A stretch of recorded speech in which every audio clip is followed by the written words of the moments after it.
What is up, everyone? Welcome back to Battle of Z. We're getting ready for Top 8 Smash Ultimate Singles.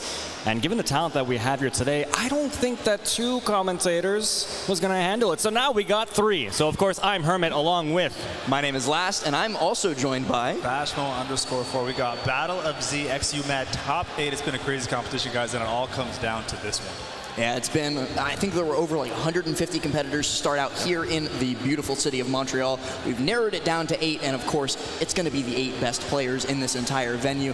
And I, for one, am very, very excited to see all of them get started. There's going to be something that we have to tell you a little bit after, but first, to introduce our first set, we of course have the wonderful, wonderful River to MC.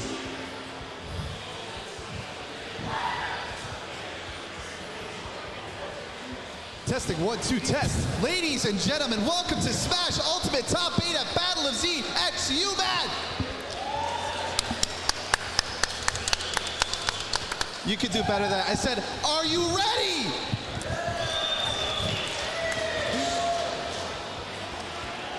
I didn't hear you guys. Are you ready? All right, that was better, that was better. I'm expecting more of y'all later. Got our first match in Losers Top 8 of Battle of Z x UMAD. We've got an invader on our hands. He invaded France, and he decided, you know what, the French are okay, so he came up to Montreal. Give it up for Mr. E!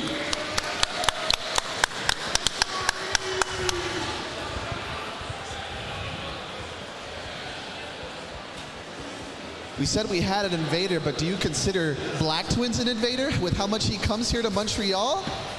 Reppin' the Pichu since day 1, coming all the way from Ontario. He is my father. Give it up for Black Twins 13.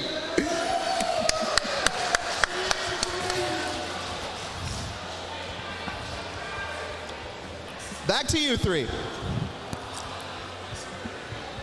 Thank you so much, River. And of course, 2 fantastic competitors making their way to the stage to open up our top 8. But I have something to tell you guys real quick.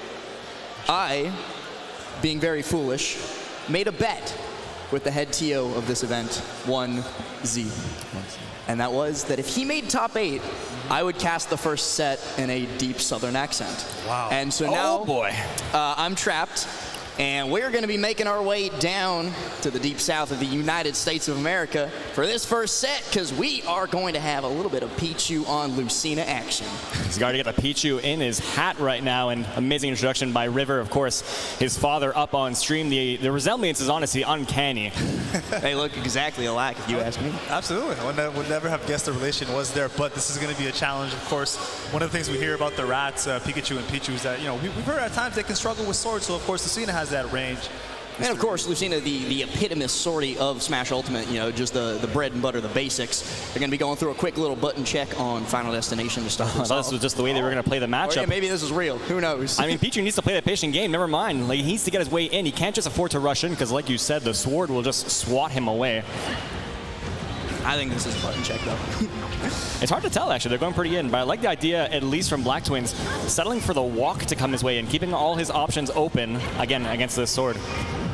This is just ambiguous enough where I can't quite tell. Yeah, that's what I'm saying. It's one of those days. Should have let us know. I'm in a place where I'm not even sure if this is what I mean, we're on the big screen, so I got to imagine this is all code. And I do believe, by the way they're playing now, that this is the real first game. Okay. Black Twins has gotten himself off to a nice little lead. Got Mr. E on the ledge, going to be looking for some sort of option, but Mr. E just quickly swings with the raw bear, able to push himself back up on there. Ooh, the side P clanks out, and Black Twins gets reset into a back air, very nearly taking the first stock. And that's the thing, too, is that Lucina has directions where she can cover literally every direction. So you see Pichu trying to roll and jump around either way, still going to get swatted.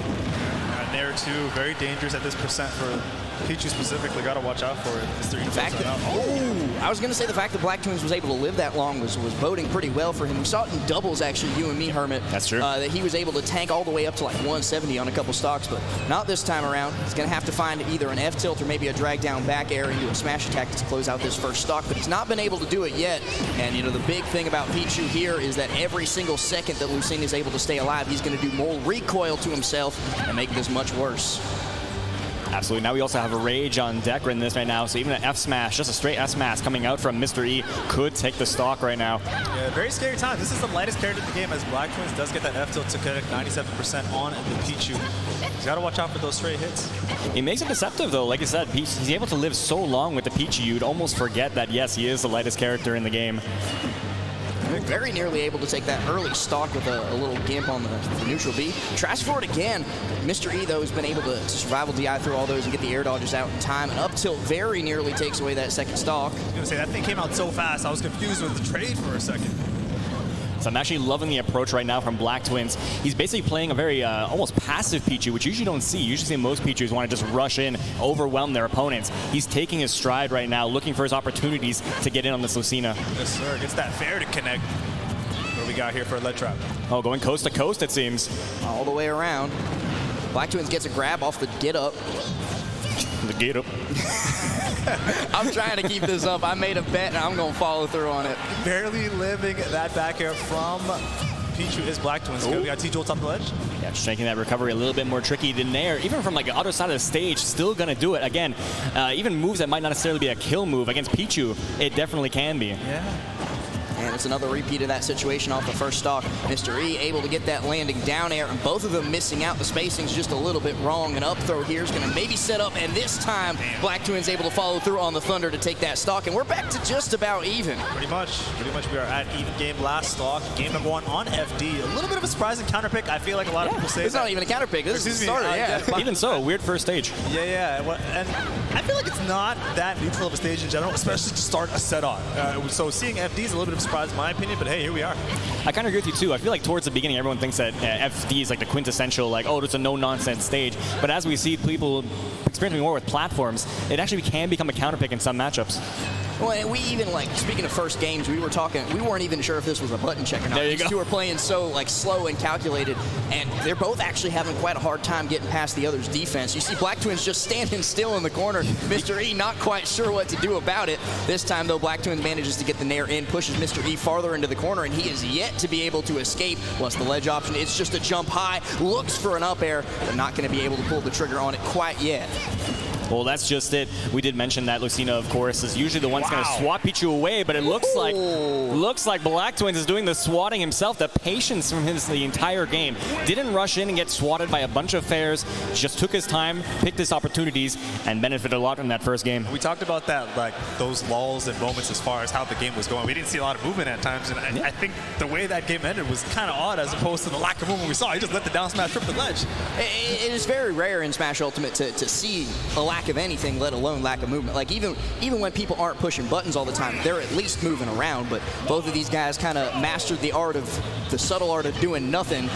Well, it's a bit of footsies right now, a bit methodical in their approach right now, instead of just like you were used to potentially seeing just a bunch of hitboxes flying around. We don't actually see a lot of opportunities where they just stand still and wait for their opponent to pick an option.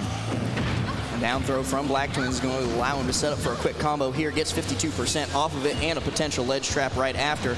But he just stands there and does nothing again while Mr. E gets up and lets the fair fly. He let the fair rip from the ledge. I like it a lot. Okay, that's an F tilt for an answer. Well, that's it. His passivity actually cost him right there. You can be too patient at times, for sure. And that's definitely being demonstrated here as Mr. E's been able to pull quite a ways ahead. Black Twins just going to quick attack straight back to center stage. I'm really hoping that someone just tunes into the stream now and be like, who's this southern man on the stream? You got Arthur Morgan on commentary, man. First time seeing. Dutch. I got tuberculosis, Dutch. Back into the match, we're seeing yet again somehow, until the stock was taken, still living to 150%. Insanely respectable in terms of Pichu. We talked about earlier being that light, the F tilt from the middle of the stage, Herman, taking the stock against Pichu. I really like that Mr. E was waiting there to try and call out the air dodge from Black Twins. He wasn't quite able to do it thanks to some good drift, and Pikachu's not worst air mobility, so Black Twins was able to get himself up onto that platform, but that's showing that Mr. E knows that he's going to be trying to air dodge quick at a disadvantage and try to follow up on it as well. And like I said, we did praise Black Twins for being so passive and waiting for his opportunity to come in. And now it's Mr. E who has the lead. It's like, well, now you have to approach me. I don't have to approach you anymore. And that's a really big problem for Pichu because even his zoning options do damage to him, so he's not going to be able to do the Pikachu game plan of I'm going to sit back and T-jolt until eventually you get bored and try and come in. Mr. E can sit there all day long, and by the time he does go in, Black Twin's going to be at kill percent. Absolutely. Oh, an up smash there, though, is going to secure the first stock. And he's still in comeback territory, especially with an early edge guard on this second stock. Black Twin's going to need to make it happen, though, and we've yet to see anything of the sort. Finally breaks his way in. Going to be a nice little Pikachu combo, taking him off of the platform. So we saw before, like, you couldn't get that swing really with FD. Use of the platform is actually going to help him out this time around. Yeah, he wanted to get some drag down damage and maybe get a little bit more dip on his chip, but Mr. E is fighting back. Nice little sequence going for him at the moment. And now we're seeing they're using these retreating fares right now to keep Pichu at bay. More of what was expected going into this match in the first place. Oh, but he's off stage now. Black Twins has an opportunity. Mr. E up he's high, and Black Twins isn't able to follow up on it. He just completely misses out on the drift. Definitely didn't expect it, for sure. Beautiful fake out for sure. Great mix up on the part of Mr. E. In cruise control here, gets that back air out of shield to connect. Perilous situation right here for Black Twins. And they have tilt there. Puts Black Twins on the ledge, and at 112%, this is going to be very dangerous for Pichu. He has to play pretty much perfect for the rest of this game. Absolutely. He wants even a shot at last stock, let alone taking it. Well, it's already at this percentage and still must have to take more for himself even in going into that next stock. So this is a tall order to do, especially for the tiny Pichu. Gets the back air, that's going to clean it up. Oh, that's going to do it. That was beautiful. That back air was just, hard call out at 148% for Pichu. You're really on your last limbs, if you will, and you just got to try and claw your way back, but it's hard to do when you're going to fly to anything. True. Actually, before the set ends, and I'm sure Z will get a kick out of this too as a wrestling fan, can you say in your southern accent, can you say, and that's the bottom line because the last said so? Well, so I'm not a wrestling fan, so I don't quite understand. It's got to be, it's got to have some pump to it, so it's got to be like, and that's the bottom line. And that's the bottom line because last said so. Beautiful. There you go. I had to get one. If you got me on the Minecraft stuff yesterday, I got to get you on the wrestling today. I don't quite get those references. I'm a Zoomer myself. Don't quite. I'm sure Z's laughing. I hope Z enjoyed. Last man of many talents, bringing the Southern up to Canada. Well, the thing is, too, I've lived in the American Deep South my whole life. I just don't normally quite talk like this. Well, we were invaded from the South today. Of course, a lot of players coming from the United States. Maybe not quite that low, but still, you're all welcome here. Yes, sir. Yes, sir. And Montreal has certainly made the whole lot of us feel quite welcome. And I'm truly thankful for it as we get ready. One apiece to go into game number 3. Sticking with the Pichu, surprise, because Black Twins does have an Aegis at his disposal, which if you wanted to play that sword-on-sword action, that could definitely be an option. But taking a much more flat stage, sure, it worked in the first game. Black Twins is a player historically known as, myself, last talked about it yesterday. So many quality players in this tournament capable of playing multiple characters. Black Twins is definitely one of those players. However, I feel like the Pichu in this event in particular has really been the bread and butter for him making a deep run this far. Yeah. Well, it's like you said at the beginning of the game, too, is that obviously Pichu has a lot of fantastic matchups, borderline almost none losing, but because of the swords, that's a big difference maker in this matchup. And one thing that I like to point out, the stage list here at Battle of Z only does have one ban. It is full DSR alongside that, but that means in the early games during counter picks, especially in a game 3 like this, pretty much anywhere you want to go is on the table. So Black Twins picking Kalos, that's not because he was forced into it, it's because he wants to be here, but I don't know how much longer he's going to want to be here because that Nair is going to send him straight into the blast zone. Again, Pichu can't afford these early stocks, doesn't help with how light he is too, and again, the sword being just absolute trouble for him. Situation. Quick F smash, not quite going to connect, but Black Twins is able to follow up with a grab quickly after. Mr. E just going to reset the situation, try again off the ledge with a high jump. I don't quite like the idea of burning the double jump that early, especially against an edge guarder as prolific as Black Twins, but it's worked out so far. I was going to say that's actually why I like this stage, actually. We saw a lot, for the most part, Mr. E's kind of hugging the lip of the stage when he's trying to recover. He has that wall now, so the T-Jolt's going to follow through. It's going to pester his recovery to no end. Yeah, definitely a good stage for Pikachu and Pichu for that reason, Hermit. As Black Twins does get that drag down into what leads to a down smash, manages to tie up the game, but again, already taking damage 68% quickly on the Pichu. Well, Pichu is an explosive character. Should he find her way in, definitely will do a ton of damage. You see, for the most part, because of that sword in play, he's mostly just approaching and holding shield, waiting for Mr. E to take an option, but Mr. E, for the most part, not biting. Down throw going to set him up. Mr. E's able to fast fall through it. Gets that up air, and Black Twins is in a very bad spot. Next big hit will do it for the stock, so like I said last game, he's got to play perfect. And the trade on the grab, unfortunate, could have been the start of something great there, but Mr. E able to keep his disjoints flying through. Mixing up high, and then once again going through that platform, the fake out we saw last game coming through as well. Oh, that was an opportunity time, doesn't quite get it, but still gets him off stage. Opportunity, again, using the wall jump to assist with it, still quite didn't clean up. Very scary situation there. And that's something that I got to give Mr. E a lot of credit for as he finds that up tilt to take the second stock. Black Twins usually make so much mileage off of early kills off stage. He hasn't been able to get a single one through this entire set so far, and the fact that Mr. E's been living this long, Black Twins got to find other ways to kill, and I'll be honest with you, Pichu doesn't have all that many. 100%, man. When you put that in tandem with what you mentioned earlier last, with Pichu self-damage kicking into effect, games can feel very long if you're not able to get those stocks if you're Black Twins 13. So Mr. E just holding center stage right now, and Pichu going back to the strategy of like, will you chase me? Trying to play a game of cat and mouse, quite literally. Mr. E, much too veteran of this scene. He's a veteran player, so he's going to have that patience to be able to just hold back in those situations, but holding back ain't going to save you from that one. The up throw Thunder takes it for the stock. Right back into the game is Black Twins right now. He has one more opportunity to push to a game 4 in his favor. Sure. There, that sliding F tilt coming through, trying to get that 2-frame potentially. Side B. Side B angled down as well. Whole lot of damage on Black Twins. 104%. Mr. E looking to win the rubber band game just like this. Black Twins goes high, and that's a risk given how much Mr. E's been swatting at him with those back airs. But this time it works out. He's able to regain center stage with the quick attack as well. And we're just going to play this patient game of empty movement once again. Yep, he knows that death's door. He cannot afford to get hit by anything at this point.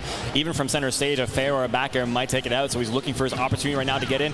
Does get clipped with the dancing blade, though. Oh, Mr. E trying so hard to scout out where Black Twin's going to be landing, but he's a little bit too tricky with it. Has to get off this ledge. Down tilt going to send him out again. Tilt. Yeah, the down tilt has 100% been the calling card for Mr. E in this matchup. Such good safe ground pressure from him. We haven't seen too many opportunities where Mr. E's gone off stage to punish Pichu, but just looking for the option off stage. Doesn't have a jump. No, he did save it through. Able to come back just because of that good resource management.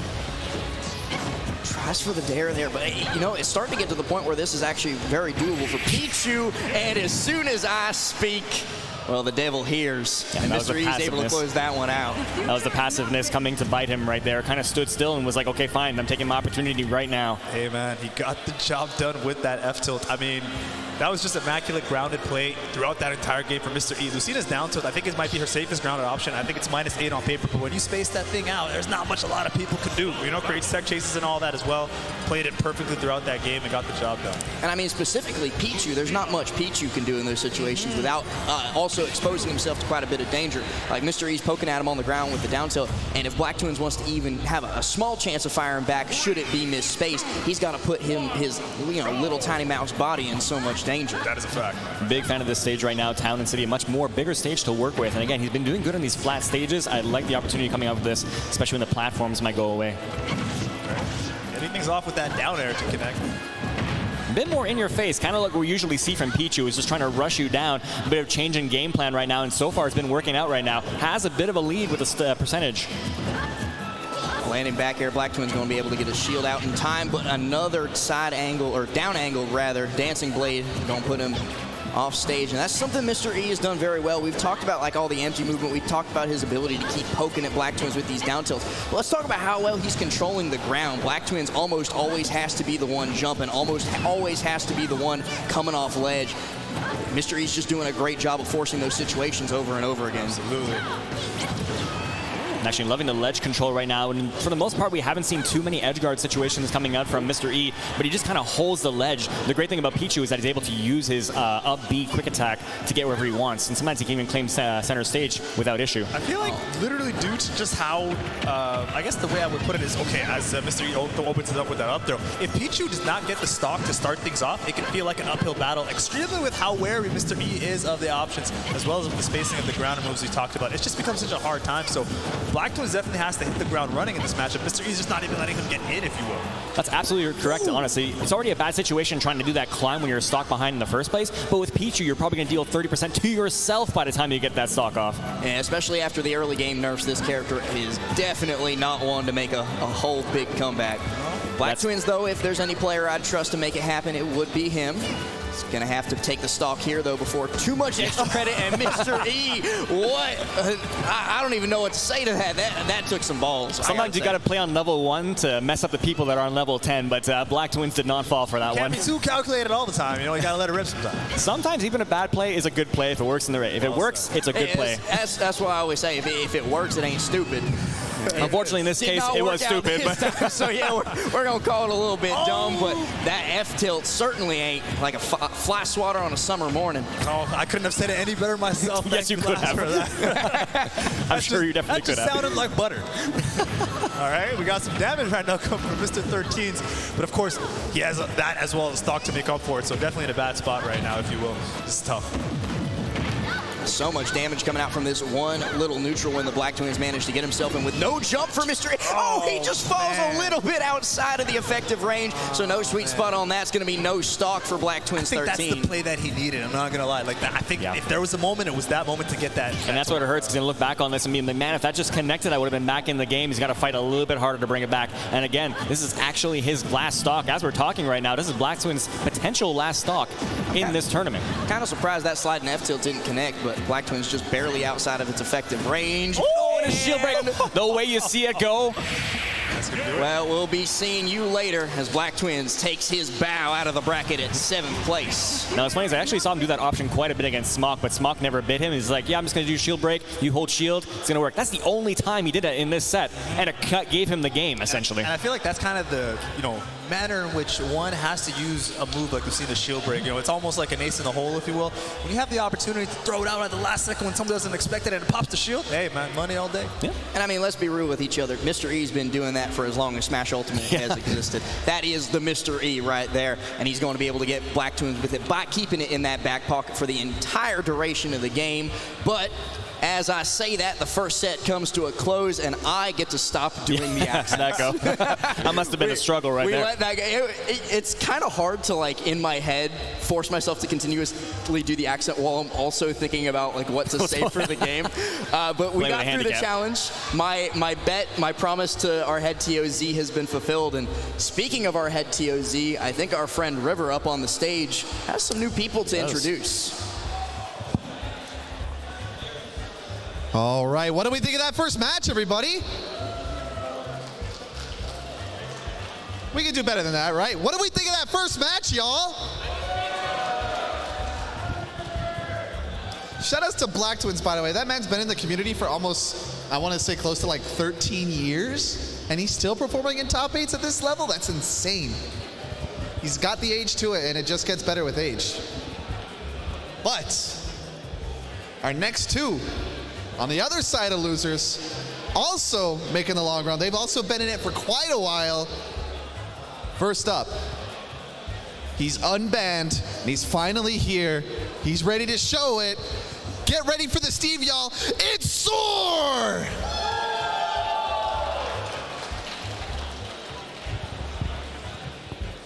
Ladies and gentlemen, are you tired? Are you tired? You better get loud for this next guy then, because I'm surprised this guy isn't tired. Not only has he been running every event, he's entered multiple events, and he's here in top 8 for one of the most stacked events here tonight. Give it up for the organizer of Battle of Z, Z!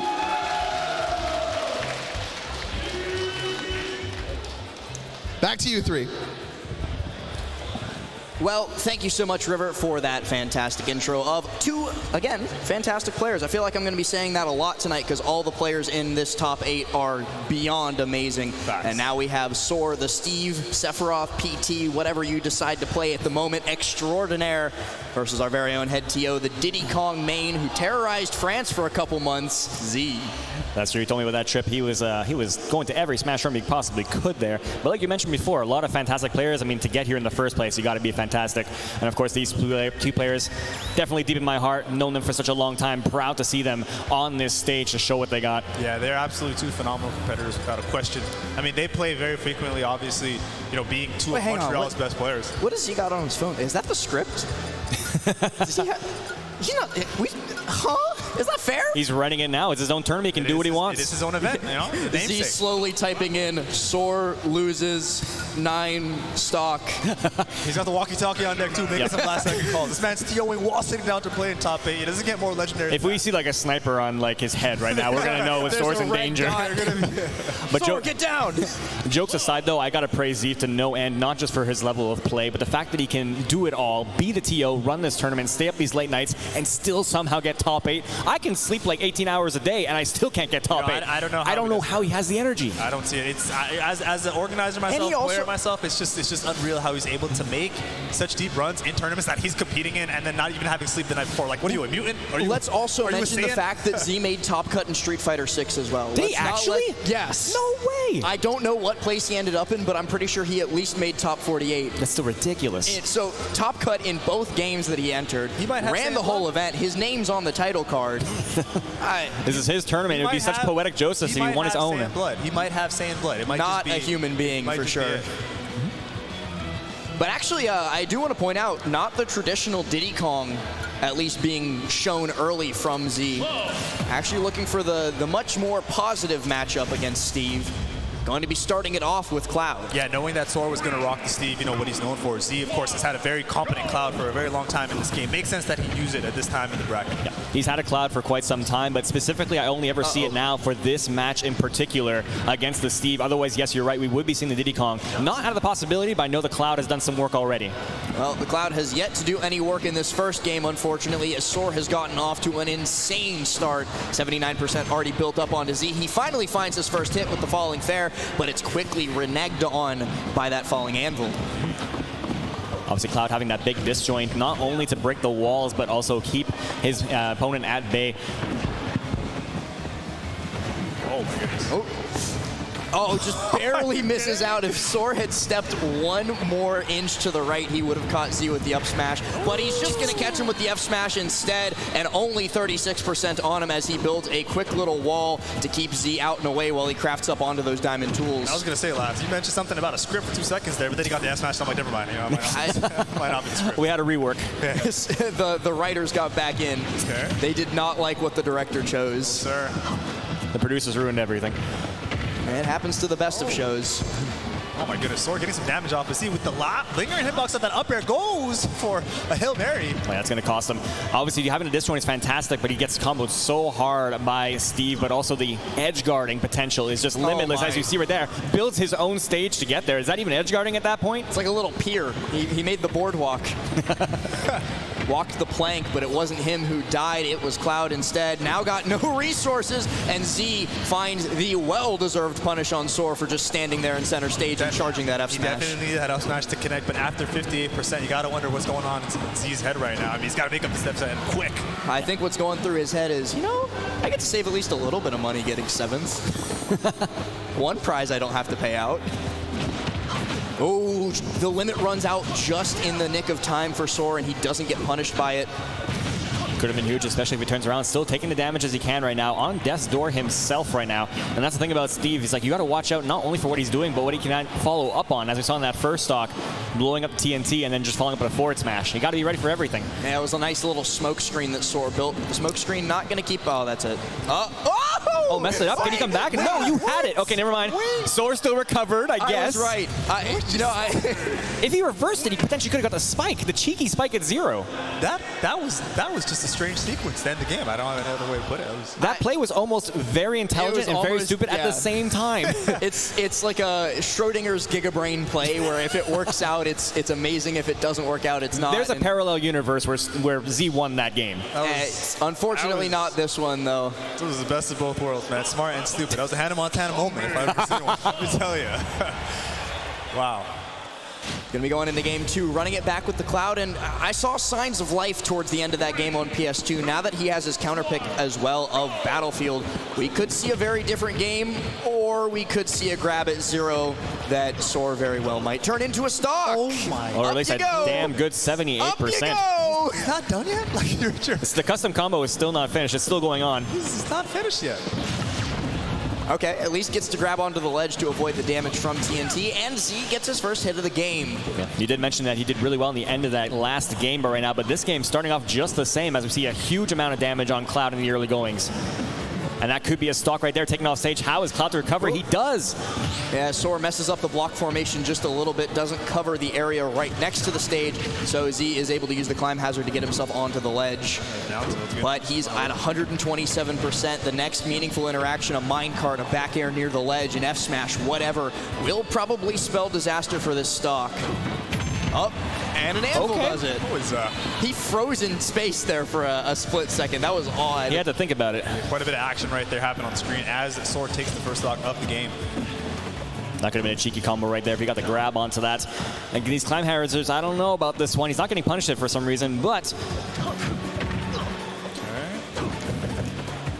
trying to get out of this ledge pressure from Soar. Z has, you know, he didn't even have any iron. The anvil didn't even like form. He wasn't able to craft it, and Z just died anyway. That's unfortunate. I think it's probably a camera issue there, Taylor. The camera was obviously focused on them in the air. Didn't quite see the ledge on the way back. Yeah, there are times where the camera kind of fakes you out and you're wondering where you are, and it didn't work out very well for Z. Fast fell in the wrong spot. Happens to the best of us. Yeah. Again, very similar situation we saw last game where it's basically a 3 stocks to 1 right now. We could see a little bit of push from Z in this late going, but again, giving himself a hard time in these games so far. Oh, these back airs just aren't coming out. Z's jumps, fast falls a little bit too early. Gotta find some sort of hit to close out the stock on Soar. It's not gonna be that one. It might be this one. Hey, look at Bush. He has very little resources besides the diamond right now. Oh, no way. Beautiful mix-up to get some offense going for himself. The parry off of that. You're going to eat so much damage from this. You might die from this. No! Such a long-lasting down tilt right there. Punishes a lot of recoveries, such as Clouds, that doesn't quite snap to ledge. Rising Nair going to push Soar up onto the top platform. He's still cooking up this 2 stock, but Z takes it off the stove as he's able to find the F tilt.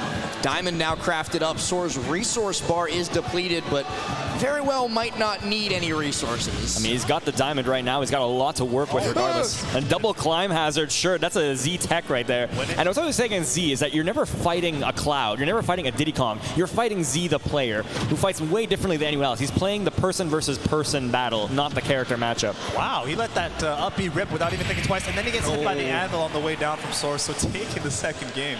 Damn. So the Cloud just taking a little bit too long to spin up in each one of these games. The last stock has always been played fantastically in both game 1 and 2, but you just can't get it going on stocks 1 and 2. Absolutely, the Cloud has just not been working this time around. I have seen it worked in the past, but I don't know, Soar is he's on the top level, top stage right now. He's showing the best he can possibly do. Where does Z go from here? We mentioned the Diddy Kong. I don't know. He has other characters up his sleeve should he choose. No, it looks like, well, he's doing some pondering. Now sticking to the Cloud. Rock the Cloud. Gonna try and make this work for one more game. See how things play out. I mean, you mentioned Hermit had a lot of characters to choose from for sure. I mean, I feel like I've been a broken record this entire weekend talking about all the good players that can do that. But the Cloud, as Last also mentioned, pretty good matchup against Steve. So, you know, play what works, especially what's worked for you in the past in this matchup against Soar. You know, if it doesn't work, Z can always just ban Steve in Montreal again. Yeah, you are the TO, man. He can go back to his actual job and, you know, like, run this entire event. It's insane. A quick little up tilt ladder is going to mean 71%, but, you know, Z's got ladders of his own. He's not going to be able to get quite as much damage as Soar, but he does have limit. He's going to have to burn that limit to get back up onto the stage in the first place. Able to get through those blocks as well, thankfully. Still a much better start in the game that we've seen in the last 2. That's a fact. And he's just planking right there. He has no reason to come back on, but I mean, you're giving Cloud limit for free. I mean, that was such a good fake out to get onto the stage and immediately starts some offense. Then he gets the up smash just to let that thing go. And I do really quickly want to talk about a point that Hermit just alluded to. One of the things that I think makes this matchup so good for Cloud is, unlike most characters, he has like that passive threat to Steve. That means he can't just sit behind a wall and mine, because there are diminishing returns on building that resource bar. Once you've already got diamond, once you've already got like a decent amount of iron, you're not really getting too much more. That was a chase not worth taking. I mean, yeah. And that's going to be rough at the ledge. At the early percentage, we know what Steve can do with those early percentage, but able to break through with the fair. And finally taking the stock. Does get the back air, but once again, guys, I feel like every single time he's gotten that first stock, he happens to be down another one, and it's just a hard place to be against Steve, especially one of the level of Soar. So Z's got to get the offense going a little bit quicker if possible. Okay, Boys. just as I say that. Boys, it is last stock Z, and this might be his last stock of Battle of Z. We'll see if he can turn it up all the way to 11. We mentioned Z's limitless energy. He's letting it all rip now, knows that this is potentially the last stock he has in the tournament. He's going to give it everything he has. Just break out the tank. Right. Oh, a dash attack in is going to beat out Z as he tries for the falling back air. Charges up limit a little bit more, trying to make sure he always has that as an option, especially in these edge guard situations that he's been repeatedly put into. Limit break cross slash could do it for the stock here, and it indeed will as he catches Soar rolling. Last speaking that into existence with the cross slash. Can he hold on and get something going here? Let's see. I think this is the first time that he's able to push Soar to his last stock. Oh, gets a little bit of that side B to come out. Safely goes to the top platform. Pretty big brain play, if I do say so myself. Back into the neutral. No diamond on deck for Soar either. This is probably the worst he's looked going into a final stock of any of these 3 games so far. Usually he's had those resources on the board already in order to just quickly close out the game even when Z starts to mount that comeback. Limit now on blind, but so too is gold. This is a bad situation for both people. Let's just see who capitalizes on it first, and it's looking like it might be Z. Yeah, just benefiting on the damage, Oh, the raw no. damage. No, you can't fall for that in the last game. I think we all saw it from a mile away, and that's like a tech or die situation. Oh, and sometimes if the Steve sets it up right, we can't forget that sometimes it is a tech and die situation. That's true. I feel like we all saw that block and then knew what was about to happen. We're like, oh! It's like the Collectively. Now Hermit won't know about this as our resident boomer on the commentary couch, but I'm with him right there. I'm aging as we You might speak. be the only zoomer here. you hear the music start up. The oh no, oh no, oh no, no, no, no. As soon as Steve places the Second block get they got in the that grab. spot. We knew. Such an unfortunate spot to find yourself in, and Z will be finding himself out of the bracket at 7th place, but now he gets to just go back to TOing. Yeah, it's a pretty damn good consolation prize, honestly. He still got damn 7th, good. which is already impressive that he made this far in the first place. Extremely. And again, if we have 2 players from Montreal, can't be upset. I'm happy one of them was able to advance in the final, so it's not a bad deal Soar, either. of course, I believe Montreal's current rank #1, if I'm not mistaken. Yes, correct. It was Smock for the longest time, but in this recent PR, finally Soar was able to take it over. So he is our #1 player trying to push through this bracket now in top 8. And the person who sent him down into losers also taking a dip out of the bracket at 7th in the form of Black Twins 13. So Soar at least doesn't have to worry about being double eliminated, going to be all new opponents throughout the rest of this. And speaking of new opponents, it looks like it's time to toss it over to our good friend on the stage. All right. I want everyone in this venue one more time to clap it up for Z.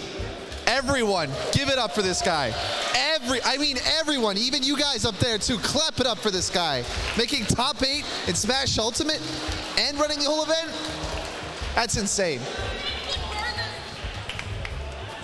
But now, we're on the winner's side of things now. And this is where it gets really big and heavy. Our first invader.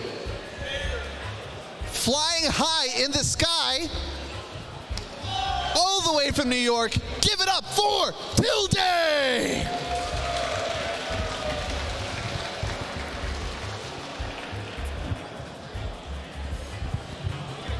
Can he see the future for this next contestant? Can he see the future? Does the future say, I am in Grand's winner's side? Does it say, I will 3-0 this guy? He's not even sure himself. But he's going to have to start talking to that sword. Give it up for Elijmin!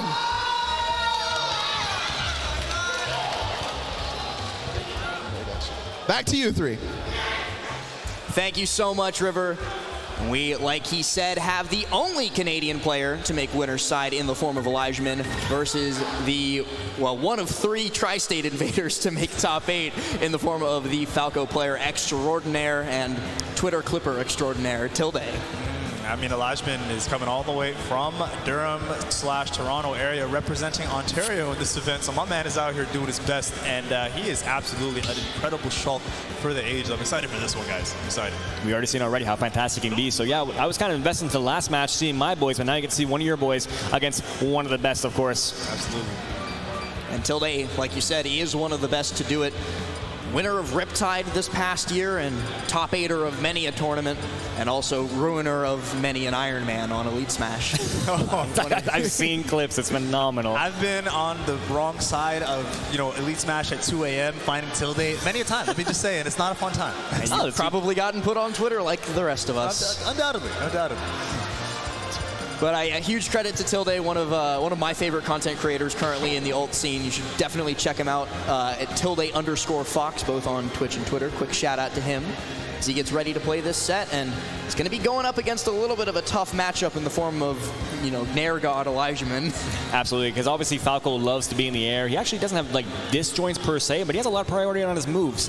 Doesn't really matter in the face of Shulk. So if they're both going to fight in the air, I imagine Elijmin's going to be winning on those trades. 100%. Elijmin is known for just having such a good execution. The mind games of Elijmin definitely one of his strongest suits, but of course, when you're at a top 5 of this level, going up against someone like Tilde, one of the, quite frankly, one of the world's best players. I mean, those mind games may not have the same effect typically, so he's going to have to make some strong adjustments, even with a stronger matchup on paper. Yeah, one of the scariest things in this matchup, though, is going to be that Shulk Nair, especially if Tilde gets trapped in shield. So he's going to have to use his movement to its absolute fullest extent. And against a Shulk with speed art or jump art, that's not the easiest thing to do. We already see him getting beat out by these huge disjoints. He's deep off stage, but Falco is going to have plenty of resources to make it back. He hasn't yet had the resources to get any hits other than that first laser. Finally, though, Nair connects his name, and he's able, to push Elijmin up onto that side platform. Yeah, obviously Falco loves the air. He insists upon it, honestly. But he does even have the highest jump in the game, with the exception, of course, of Shulk when he has that jump Monado. So the air battle might not be in his favor. Gosh, that smash art, which is online now, a very scary tool for Elijmin at the ledge. Fair, and it's terrifying on town. Oh man, let me tell you. Of course, the up B as well paired with it. I think it's about frame 10, so anything out of shield. I mean, he has a smash art. You gotta watch out. Oh, there's a backslash out of nowhere. Backslash. What the heck? Looking so comfortable in this match. Not even starstruck by, again, the talent that's sitting in front of him right now. Oh, sir. Holding his own, showing he has the right to compete here as well. And, I definitely think that's a very Elijmin thing. This man would time out God with his nairs if given the opportunity to do so. Oh, a tech roll in isn't caught out by Tilde as he's not able to turn around. He had his back turned in shield, so just opting to hold the shield up in case of a rebuttal.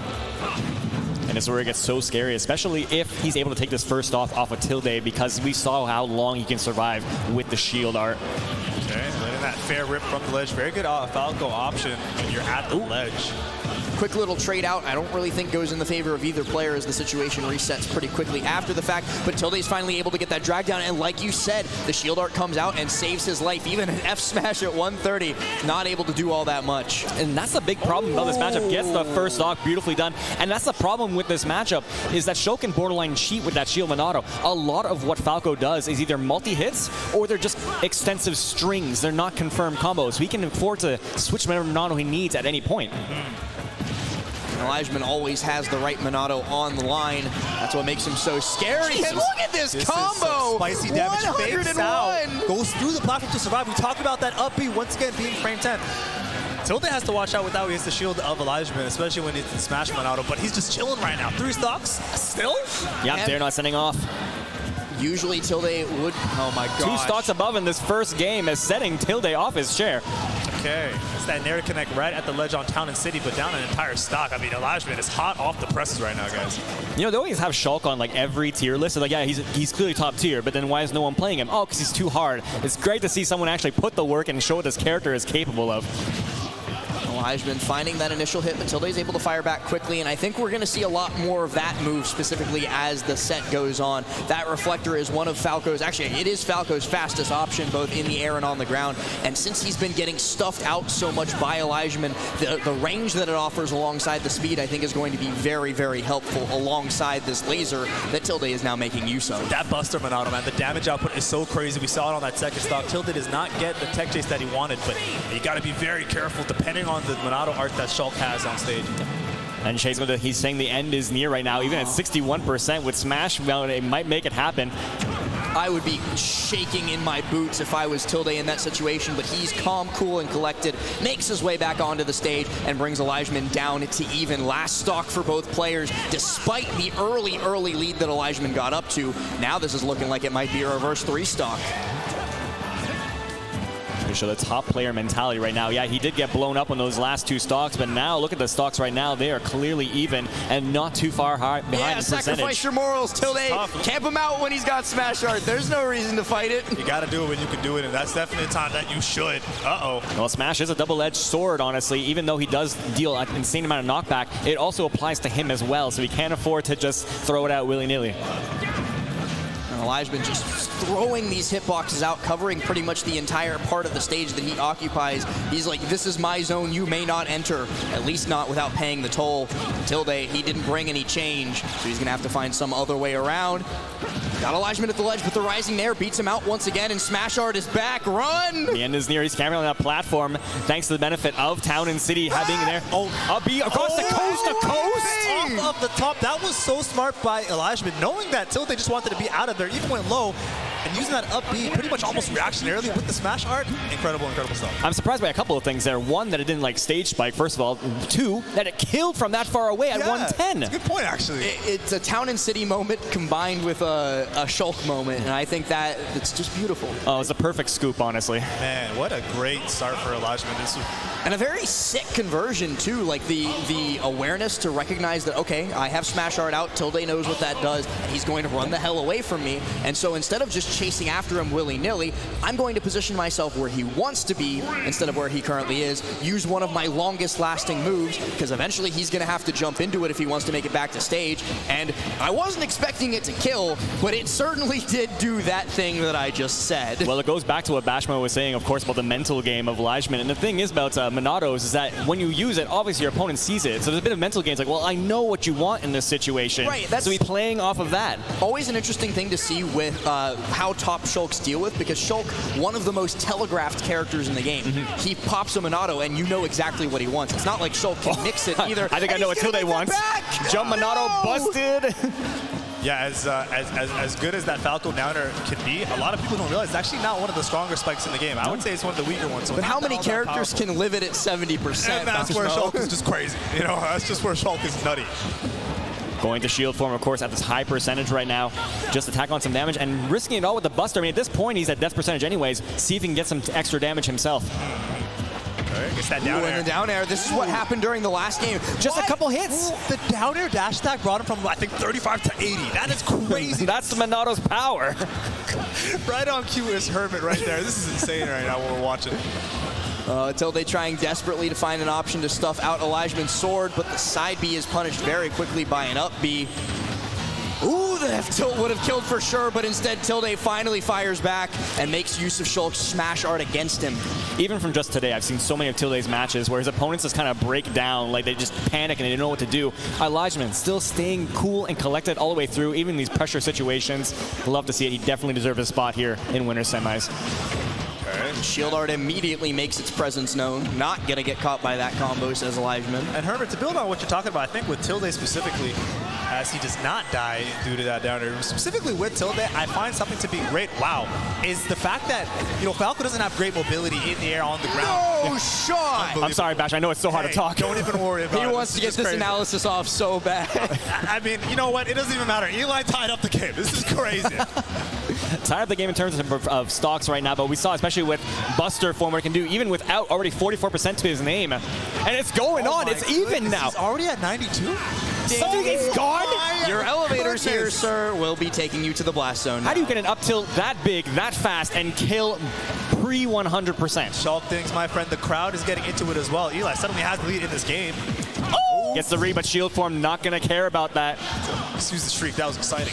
And Elijmin, of course, like I mentioned earlier, the only remaining Canadian player in winner's side. So the crowd's definitely going to be rooting for their hometown hero, even if he's not quite from this town. The entire Canada region, yeah. Trying to find that back air to poke high, but Elijmin's able to angle the shield up. Deep off stage. Tilde just has to side B back on, knows how dangerous that backslash is, because he died to it during game number 1. That's crazy. Even without the shield form, his survivability being phenomenal right now. Finally gets clipped by the fair, but something had to give at that point. And he had to actually fast fall that neutraler to get the last hit in order to actually have him go the other way. So that was a good catch. No! We've seen so many people die to that even today. The Elijmin special. It works though. Got a body count in the thousands, that move. But it's not going to add Tilde to the pile quite yet. He's going to spot dodge just in the nick of time and does not get caught by that either. Going to be looking for a little bit of a pillar combo. 73%. This is his chance. Beautiful. Elijmin getting a bit antsy right now, trying to end it now with either an up smash or a forward smash. He has a phenomenal lead right now. He can just hold his ground and force Tilde to approach and uses the shield form. Like I said, the multi-hit's going to break right through that and just shut his combo down. Shield form now has run out. Tilde now has taken this percent lead. He's going to try and capitalize on it. Gets the fair, the drag down, but Elijmin's able to get shield out just in time. Put a back air, fires in on the jump, and Tilde's on the board. That was such a strong preemptive back air from Tilde. Expecting something, I'm sure, from Elijmin. He didn't even give him the opportunity to like let it go. Just did it. That's crazy. Elijmin, I haven't seen any expression on his face whatsoever the entire day. Whether he wins or loses, just calm, collected. This one, he kind of took back in his seat. He knew he had that one. Tough fought victory for Tilde, though, to bring that back. And the first cracks being shown in Elijmin's demeanor. Usually, you know, completely stoic like you were talking about, not really able to be shook by anything. But when he already made such a huge comeback in that game, just to take the lead, and then Tilde clawed it back anyway and put the point on the board, that hurts a little bit. It does, it does. You know, had the lead, looking very strong, but of course, playing someone of Tilde's caliber, you got to expect that type of ability from your opponent to come through. So he can't be too deterred. He did get game one as well as we're up largely in that game too. I mean, just think of it as another game going over to. I think PS2 was the pick. It was actually pretty standard stage for the most part here in Smash Ultimate. It's a wide area to work with, like I guess, which Shulk really wants to control that space. Yeah, definitely. I feel like a strong Falco stage as well. Ironically, that ceiling can get a lot of up throw up airs to connect and kill earlier than you would think. And of course, the up tilt back air always good on pretty much every stage. I feel like with this character. So we're going to see what the result of it is as Tilde now does lock back into his trademark Mint Falco. And yep, you were correct. PS2 is the stage choice. Yeah, I can't imagine we'll see any character swaps at this point in the bracket. Elijmin does have that really weird me gunner. I hope not for a Shulk. I hope not. Not for a Shulk, I hope. No, Elijmin's the one who plays the gunner. Oh, yeah. I think he exclusively plays it almost for Snake mostly due to that not being the best matchup for Shulk. But you know, it's rare to see, honestly.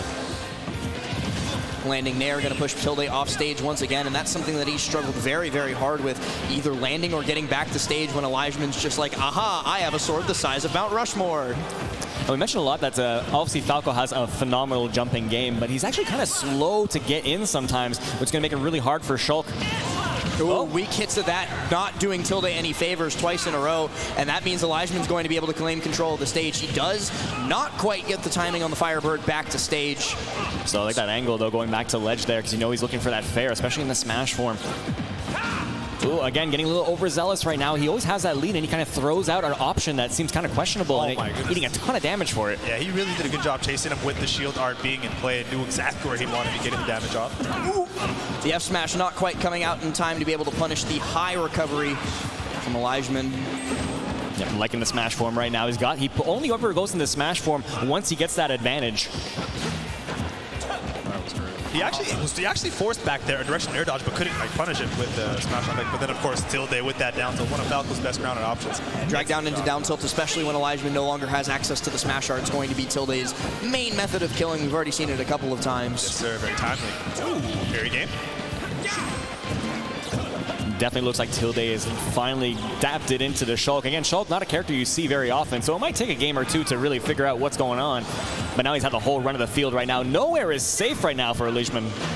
Tries to reset him on the platform there, making use of the reflector, but Elijmin's a little bit too slippery for that, able to get out, and now has shield art out, so he's not going to be worried at dying as early as other characters, but it's now gone, and that's one thing that Falco does have in this matchup. While shield art may be annoying for him, he is able to shred it pretty quickly with some nice little combos. And that's it too. Even if he stays in shield form, like he'll be content to take as much damage he wants anyways. Ooh, Tilde going high and getting punished hard for it. He goes low, and yeah, nobody's making it back against Shulk in that form. I was just thinking, like, he should be going off stage more. And obviously, Falco doesn't have the best recovery. A lot of Shulks, what they do is kind of cover ledge with their big disjoints. But in this matchup, I think you can afford to go off stage and bully him. Yeah, rising up B going to be a huge killer for the bird if Tilde's not careful for it. But that is why he's been recovering high so much. We haven't really seen him going below the stage all that often unless he absolutely has to. And I think that's the exact reason why, Hermit. Ooh, okay, so that up smash despite being frame 7, doesn't get the job done. But Tilde fighting back, trying to get another drag down with the down tilt. Not quite. Another down tilt into the upbeat from Elijmin. Elijmin with Buster Art is terrifying because one neutral win could be Tilde's entire lead gone, and he's all the way up at 88%. Boys are scrapping right now, guys. So once the momentum's in his favor, I kind of fit stare too, especially with the Buster form, not only because it does a ton of damage, but he can't even really afford to block it either. Really, that kills? He died to the laser off up throw. I feel like I never see that outside of memes. Sometimes it happens to the best of us, it happens to the worst of us, and it happened to Elijmin right there to give Tilde potentially the game-winning situation. Able to shut down the momentum from Elijmin down to his last stock right now. He still has potentially one more game to play with, but you know, having close in that last game.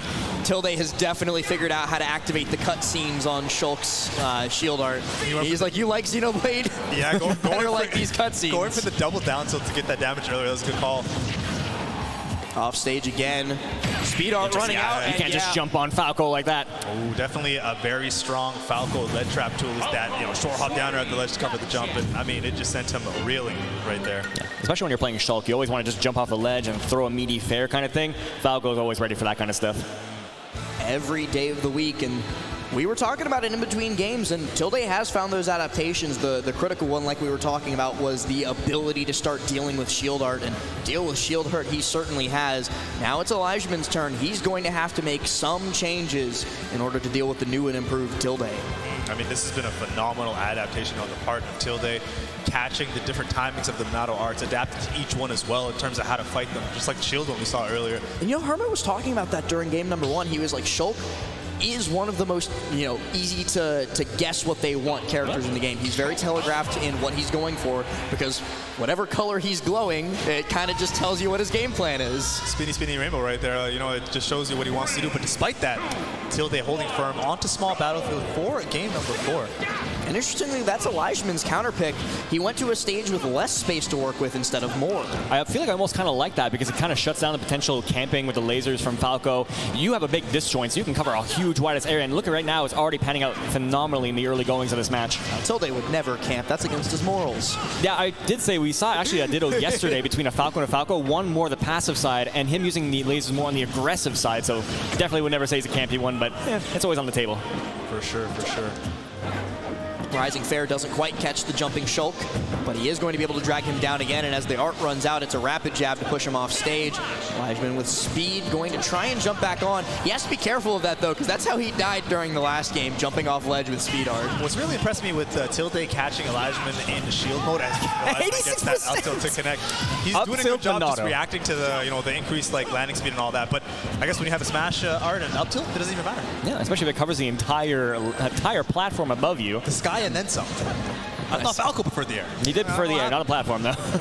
I see chat referencing probably one of my favorite tweets from Smash 4, which was that Shroom tweet, I think, where he was like, went 1 and 2 in Smash 4, Shulk starts glowing. I don't know what's going on. It's an all-timer. I loved that tweet. It's an all-timer right there.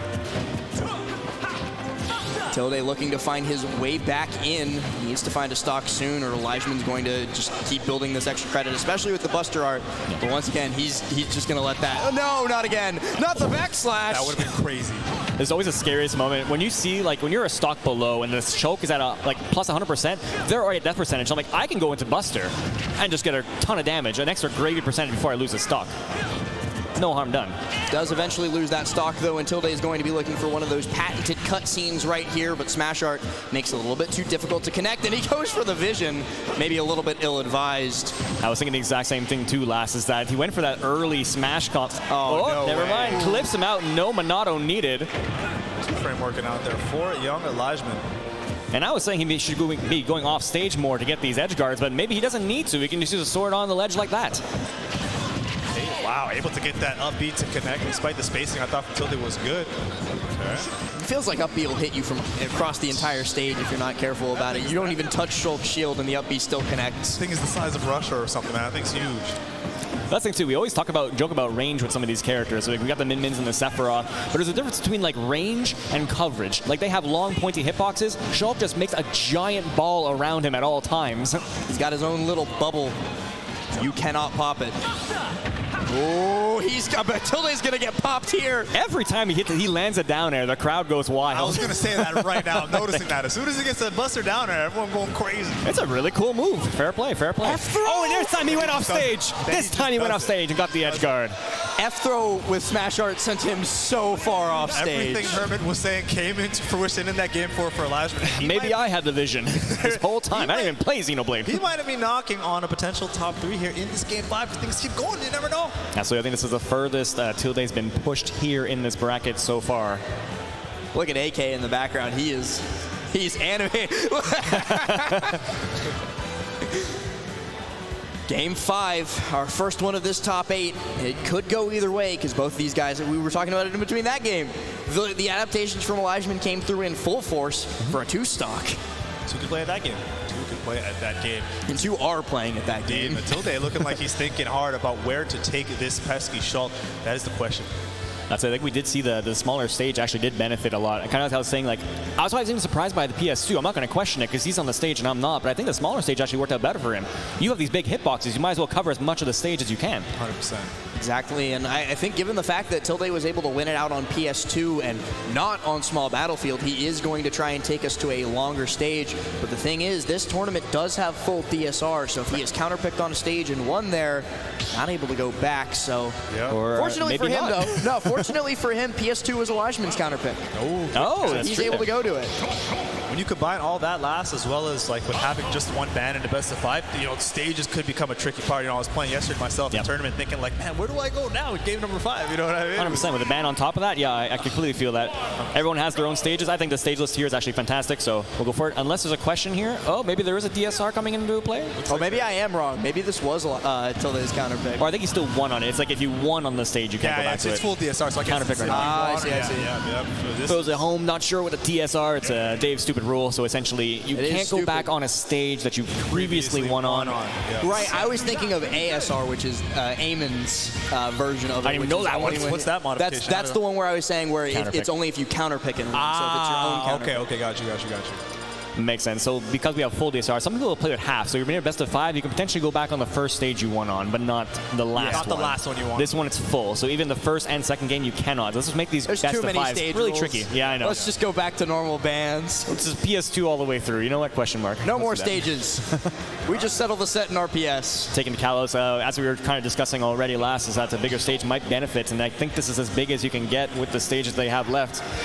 Taking the Kalos, not only a long stage, but also a flat stage. Elijmin trying to keep himself warm, trying to stay on top of all of this. Canada's not that cold. We're actually kind of hot today. Yeah, we're in it's cold in this venue, though. I'm not going to lie. The AC's cracking in here. What I do want to say, Herman, in regards to Kalos is, of course, what you have in terms of space, you kind of give up in terms of where the platforms are located. Of course, Falco, his calling card is those combo ability. And, where the platforms are, and Kalos not going to really be the best for that compared to the other stages, but you got to give and give. So. You get to a sticky situation on the platform. If Falco can get like an up tilt back air that close to the blast zone, oh my God, I'd be scared. You never know. You never know. In the early goings right now, trying to tussle. This time playing a bit more methodical right now, trying to find their ins and outs. Sir. So far, Tilde finds himself, 6.3% run away for the rest of the game. Let's go for a timeout. No, the Nair connects, and that's 9.4 instead. So right after you said he was an aggressive Falco. That'd be pretty funny to see, though. I'm not going to lie. I feel like at this point, we're 30 seconds in, and they've yet to actually hit each other with more than just one thing each. Oh, we have an 8-minute time limit this time around? Oh yeah. Boy. It's going to be a long one. Montreal rule set. Honestly, for game 5, I'd do it myself. Shield art's already gone. Elijmin's going to cancel out of it to opt back for the movement since the combo doesn't continue. And a back air connects to put Tilde up onto the platform. And this is a much more neutral heavy game right now. We're kind of getting these hits here and there, but nothing substantial. Great finally breaks in. Right there. That was a great parry punish from Tilde. Very proficient with those that we've seen this entire bracket. And since Shield Art's already been burned out, Tilde is able to fight this with reckless abandon. It should be refreshing himself very shortly, and I'm surprised he got Shield up in time off of that roll read. He had that read like 10 minutes in advance. Unfortunately, the frames weren't with him there. Wasn't able to quite get it out in time. Tilde looking for the dare, but Elijmin just hugging that Kalos wall. Be careful, Tilde. It's quick going to shield for him. You know he's going to look for a follow-up on the bounce on the stage. Very fortunate. And there it is. Connect that up smash from Falco. Going to work out, though. Very powerful move. The all-important first stock. I would have fallen for that. I might have. I'm not going to lie. Especially with, Angel platform invincibility. It's not all that risky for Shulk, except for the fact that he gives up center stage. And we've definitely seen throughout this set, Elijmin doesn't much care about center stage. Can Smash Form bring it back right now? He does. Wow. From coast to coast. It's ridiculous. He just let the F tilt rip, and it sent him flying across the stage. My goodness. Again, alluding to what I said at the beginning, Shulk, I think everyone agrees, is a fantastic character. Just a lot of input-heavy stuff to go into it, but it's great to see Elijmin making it work. Elijmin's more than willing to wear away that A button on his controller. And the B button, no less. Those Monado changes. True. And the crowd firmly behind their Canadian boy right now, as he keeps it very even in this matchup against Tilde. Oh, yeah, he's definitely going to eat that up before it, but thankfully for him, no extra sauce on it, no Monado. Yeah, I was going to say, man. I mean, fortunate there. Oh, the air dodge there was dangerous. If Tilde had scouted it out, he might have been able to punish. That platform, definitely a scary place to be when you're above Shulk. Up you go. That's going to shield form, though. Again, we're kind of hugging around that platform, as we were saying. Both have benefited from it quite a bit, though. I thought that might have been an early side B straight into a Shulk Smash Art fair, and I was going to lose my mind if that had taken place. Tilde just barely... No way, that killed goodness. And the Smash Art leaving right before. That definitely would have got the job done had he had it on. But good percentage here for Elijmin. That's actually crazy, because even without Smash Form, up air from Shulk is the strongest up air in the game, and doesn't get the spike. Goodness! Better off he didn't get the spike, because he could have got a tech on that. Yeah, Tilde trying to mix up his timing using the wall jump underneath Kalos, but Elijmin is just more than willing to sit there and react. He waits, he's patient, and he gets the stock for it. Now 41% already thanks to the Buster Art. Tilde needs the stock now, and he needs to find some way to do it, because at the moment there's just a wall in his way. The mileage that Elijmin has gotten with the up B has been phenomenal in this game specifically. He's got so many of them. The damage is piling up, and one stock away from what would be a pretty large upset in my opinion. Absolutely. I've seen him a bit of his work right now, but I think today I became a huge fan right now, as is everyone else in attendance. We're cheering him on. One stock to go, and he's tacking on so much damage. It's just not climbing back. He is holding on to the stock for dear life as he goes into shield. He's able to get shield out, and he's able to jump too, so he doesn't even get put in the cutscene. Tilde just barely weaves his way underneath Elijmin's fair. He's able to survive, but for how much longer? A couple lasers right there, but again, off the stage now is Tilde. That angle is so jump. gross. This might be it. Oh, has the jump. Excuse me. No, who does that? Back here on the wall for the no-tech situation. Insanity. Beautifully played stock from Tilde right there, but he's got to do so much more to be able to take this out. This is an opportunity to shred out shield art. Smash Form is the end coming near. Has to retreat to the platform. Oh my god, he tried to get the up air. Got to watch out for that shield. Resetting the center stage, Elijmin gets a grab, sends Tilde deep out, but with no arts either. He's not going to be able to send it far. He's still alive. He's still holding on to it thanks to the fact that Elijmin has no rate, and the rising up air is going to do it. Tilde's safe. Goodness. Tried to end it all with a down air there, but amazing how you're coming up B. Does that take off? Not quite. What is it going to take Tilde down to the loser's bracket? Oh my god, the drop jump there from Tilde, barely escaping that aerial with Smash Art. Tilde very smartly using that platform to wait out Smash Art. It's now gone for a little bit longer, but I'm going to be real, guys. I don't think Elijmin needs Smash Art at this percent. Pretty much anything from Shulk is going to do it, and he will. What a set. Okay, the fist bumps on deck. Elijmin taking out Tilde to secure top 3 at Battle of Z X UMAD. Wow. Not even a pop-off, just... I did it. Done. I did it. He's still got a ways to go, but that is a huge book. That is a huge note in his book right there. That is absolutely phenomenal. Wow. Job is not done, though, and Elijmin going to go back into the crowd, watch a couple more sets that we've got coming up, and make sure that he's ready for whoever is going to be meeting him in winners finals for Battle of Z X UMAD. And to find that out, let's toss it over to River.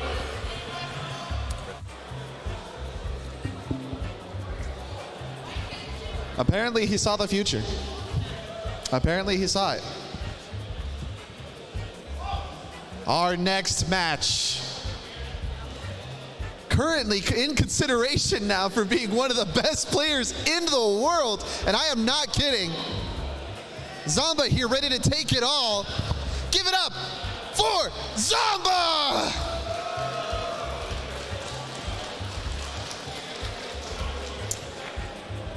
And his opponent coming hot off a performance at CEO. And I gotta tell you, what an entrance. After seeing that, I wanna become part of his crew. I wanna be one of his Nakama. Give it up for ApolloKage! Give it up, you three. Oh, Yes, I'm guys. giving it up. Don't worry. One Piece reference. I get that. I get it too, yeah. Yeah, he's rocking the hat, though. Shout out to the Nakama. He's got the straw hat on deck. I don't get it. Does he want to be on the does he want to be on the boat or does he want to be the Kage? I don't know. This is two different animes we're going through here. A little bit of a clash of interests he's here. got a moralistic decision he has to make here. You know what I mean? But ApolloKage going up against Zomba, it's going to be obviously the Snake going up against the Rob. I'm fascinated to see this one, guys. And Zomba in the past has had trouble with the Snake matchup. A couple of, well, it feels like lifetimes ago, Zomba lost like multiple events in a row to MVD and wasn't able to make it as far into the bracket as he would like. Of course, ApolloKage, a completely different Snake. We'll have to see how he deals with it. And Zomba, of course, has definitely leveled up, especially since that Japan trip back in April and May. Japan will level up anyone for sure. And now we're going to see a bit two characters that you might be more familiar with. We just came off of a Shulk versus a Falco, which you may never ever see in your life ever again. This is a bit more streamlined. We see lots of Robs, we see lots of Snakes. Obviously, they're all kind of personalized to their own play style. Definitely look forward to seeing this one. Snake being the character I play as well, it's always a treat for me watching ApolloKage play the game. Has such insane setups, the movements out of this world, and of course the grenade placements never gets old. But going up against Zomba and his bag of trickery goes deep itself. I'm excited to see what each player does in this matchup. It's going to be insane. And the biggest thing that I would say going into this matchup is Zomba is mean and ApolloKage doesn't care. So like it's kind of an IDGAF war going on because ApolloKage is the type of player who will just go for something because it might work, and if it does work, he's like, all right, cool. Zomba will do whatever it takes to crush your spirit. So it's gonna be nice to see unstoppable force versus immovable object here. Well, he is one and comes out on top. He is rocking the No Mercy tag, so I'll have to take your word for it right now. But I have seen him taking up plenty of stocks yesterday, or even in doubles, where he was able to take off stocks in the side B blast zone, just absolutely ripping stocks away at early percentages. See, the question I have to ask about the No Mercy tag is this a Cobra Kai reference or is it a Meister reference? Or does he just hate Canada? I think it's definitely a Meister reference because I saw him actually play Game & Watch with the blue color, the Meister color against Black Twins earlier today. So I definitely thought of Meister. Yeah, he of course Meister's version of the No Mercy tag, Cobra Kai. Zomba's version of the No Mercy, Meister. Paying homage. An up tilt there from AK going to send Zomba high into the sky, and that grenade very nearly taking the stock off the top. That was a Hail Mary right there. Could have taken the stock for that too. Already setting the pace at the early ongoing is actually Zomba actually rocking this aggressive Rob, trying to get in on Snake, where Snake's playing the cat and mouse game. Deep off stage again though, and yep, Zomba actually gonna miss the tech and die? Yeah. There's no way he should have lost in that situation. But gonna clean it right back up with the up air, keep him back to even stocks. I know Zomba's already kicking himself, like there's no way I should have died for that. It's game one, don't worry. There's plenty of match to have. Hopefully not plenty SDs. We'll see how it goes though, as Zomba's able to build up 76%. Just like that, AK fires back, 43 of his own. It's crazy to see that Rob is actually in your face all the time. Usually I see Robs kind of hold back and play with their gyro, but I guess against Snake, you really don't want him to like stay back and set up camp. To your point as well, Herman, it's funny, we talk about zoners in the game being good, specifically these two, but they also have some of the faster boxing options in your face. I mean, it's funny how that works. Shout out to Zachariah. It's crazy how Rob has like the greatest down tilt ever to combat some of his like matchups that he would lose otherwise.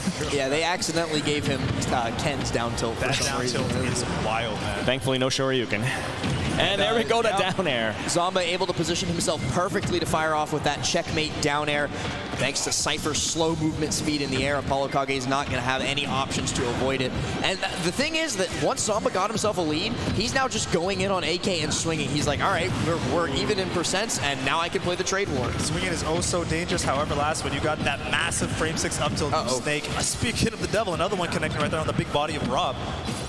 And that's the thing about being that big body, is that all these grenades that are littered throughout the scene, never mind, we're just going to move on to the game too. Yeah, the extension of the Cypher, of course, allowing that big Rob downer hitbox to connect. And in my opinion, I mean, it's always a scary time recovering low against Rob, primarily due to that option itself. But of course, ApolloKage was in a little bit of a tough situation, kind of had to. Correct. We usually see a lot of Snakes that usually want to recover high in the first place for that very reason. It's a very slow but predictable recovery. Unfortunately, he got pushed into a couple of situations where he had to do so. And of course, there's no way that he's not going to take advantage of it.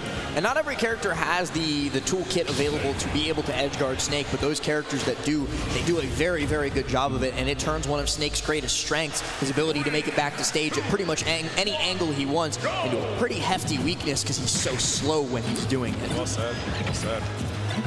And as I was saying before, I got rudely interrupted by that amazing down air, is that obviously Rob has a big body, and of course with all these grenades littered throughout the place, he's going to be taking on a ton of damage as we see already in the early goings. Yeah, Zomba, shut up. Let Herman talk. No, please.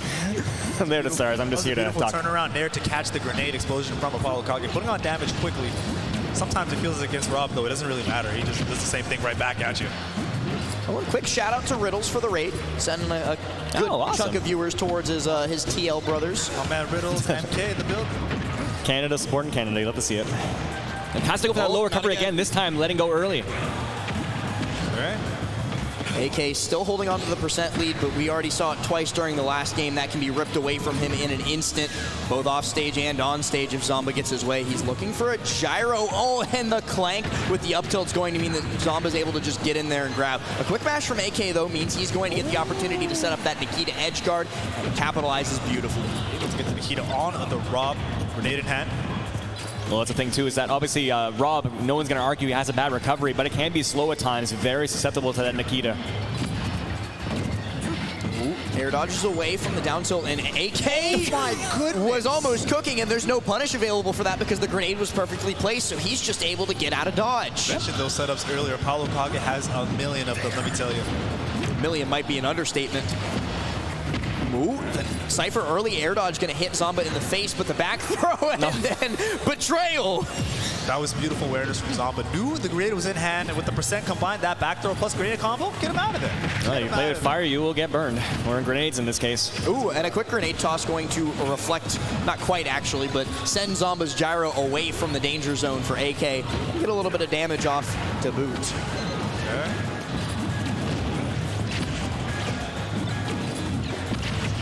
Again, just trading projectiles right now. Again, two prolific zoners in their own right, so just tacking on some damage. Obviously, these trades are going to favor Zomba right now because he's at a higher percentage. And at the higher percentage, Zomba doesn't have the option really to go in and try and box with AK because Snake's just going to keep trading out with nades, and you're going to slowly fall farther and farther behind. You're going all the way up there. That was such a very swift chase right there from Zomba. It was incredible. Not done yet with the pressure. Some ground and stuff we're seeing right now with the down tilt. One of the few characters that can actually chase Snake to the top blast zone, but he can do it from the ground as well. Wow, that was just such a good set of adjustments from Zomba. In-game real-time action, just reacting to anything, and then an up tilt comes out. Guys, I can't keep up anymore. This is crazy. Zomba was able to slow the pace of the match down so much. AK was doing such a good job at keeping neck and neck with him when they were both, pedal to the metal, going as fast as humanly possible. And then Zomba's like, all right, let's, listen to some classical music, take a quick break. We are in a church. Well, that's a mark of a great player right there when you're able to kind of turn your playstyle on a dime, take it from the fast when you need to, and slow it down when you need to as well. Okay, setting up the nades on the stage right now is AK. Gyro is thrown out by Zomba. Zomba being forced further into this corner now that he no longer has the percent lead either. AK just swinging on him. The Nair going to trade him high. That's a call out with that Nair. I feel like neither of these players have ever had a substantial lead against each other. They're keeping it close the entire way through. And even if a stock comes off, the other one's right to follow. But this is the last one of this game. Oh my goodness. He tried to get that back air to connect. Not quite going to work out. ApolloKage, good situation to be at the ledge, throwing out the up smash. Especially after the way the game number one went, a dominant victory for Zomba. AK bringing it this close for game two is a great sign. He's yet to be edge guarded, so he's already made those adjustments, and we can clearly see the results.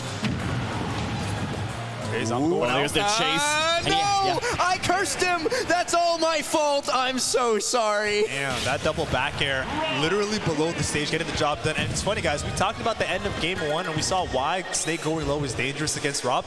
We saw it there for the same reason, but with a little bit of a different flavor, if you will, with the back air this time around. And not just one, but two. Yeah, well, that's the scary part is that, I think we all held our breath when you start to recover low. And I feel like a lot of characters, they might have that one shot to, try to go for the edge guard, and they have to go back to stage himself. Rob can just hover forever. That's why we saw the double back air come out. He can afford to. He can afford to do that and so much more. He's got time to write an entire thesis paper out there with the amount of fuel that he's got in the tank. The arena, my friend. And with a 2-0 lead, AK is going to have a whole lot of fuel in his if he wants to make this reverse sweep comeback. But we've already seen him do it once today. You guys will recall that crazy reverse sweep against Pacha in top 32. We'll see if he's got another one in him. Yes, sir. And immediately we saw a few moments ago going high right away, not playing any games with AK. Does not want to be going low against Rob at all. Just a bad place to be in general as Snake. Okay. Landing Nair, of course, going to be punished out by the Stair Stepper. But Zomba, he's able to fire back a grab and a back throw off stage. Ooh, it's not the spike hitbox. Lucky for AK, and luckier that he gets to set up for the up tilt. Damn. Can't believe ApolloKage came out on the top situation. That it looked like, again, recovering low was going to be a thorn in his side yet again, but able to make a, roses out of daisies there.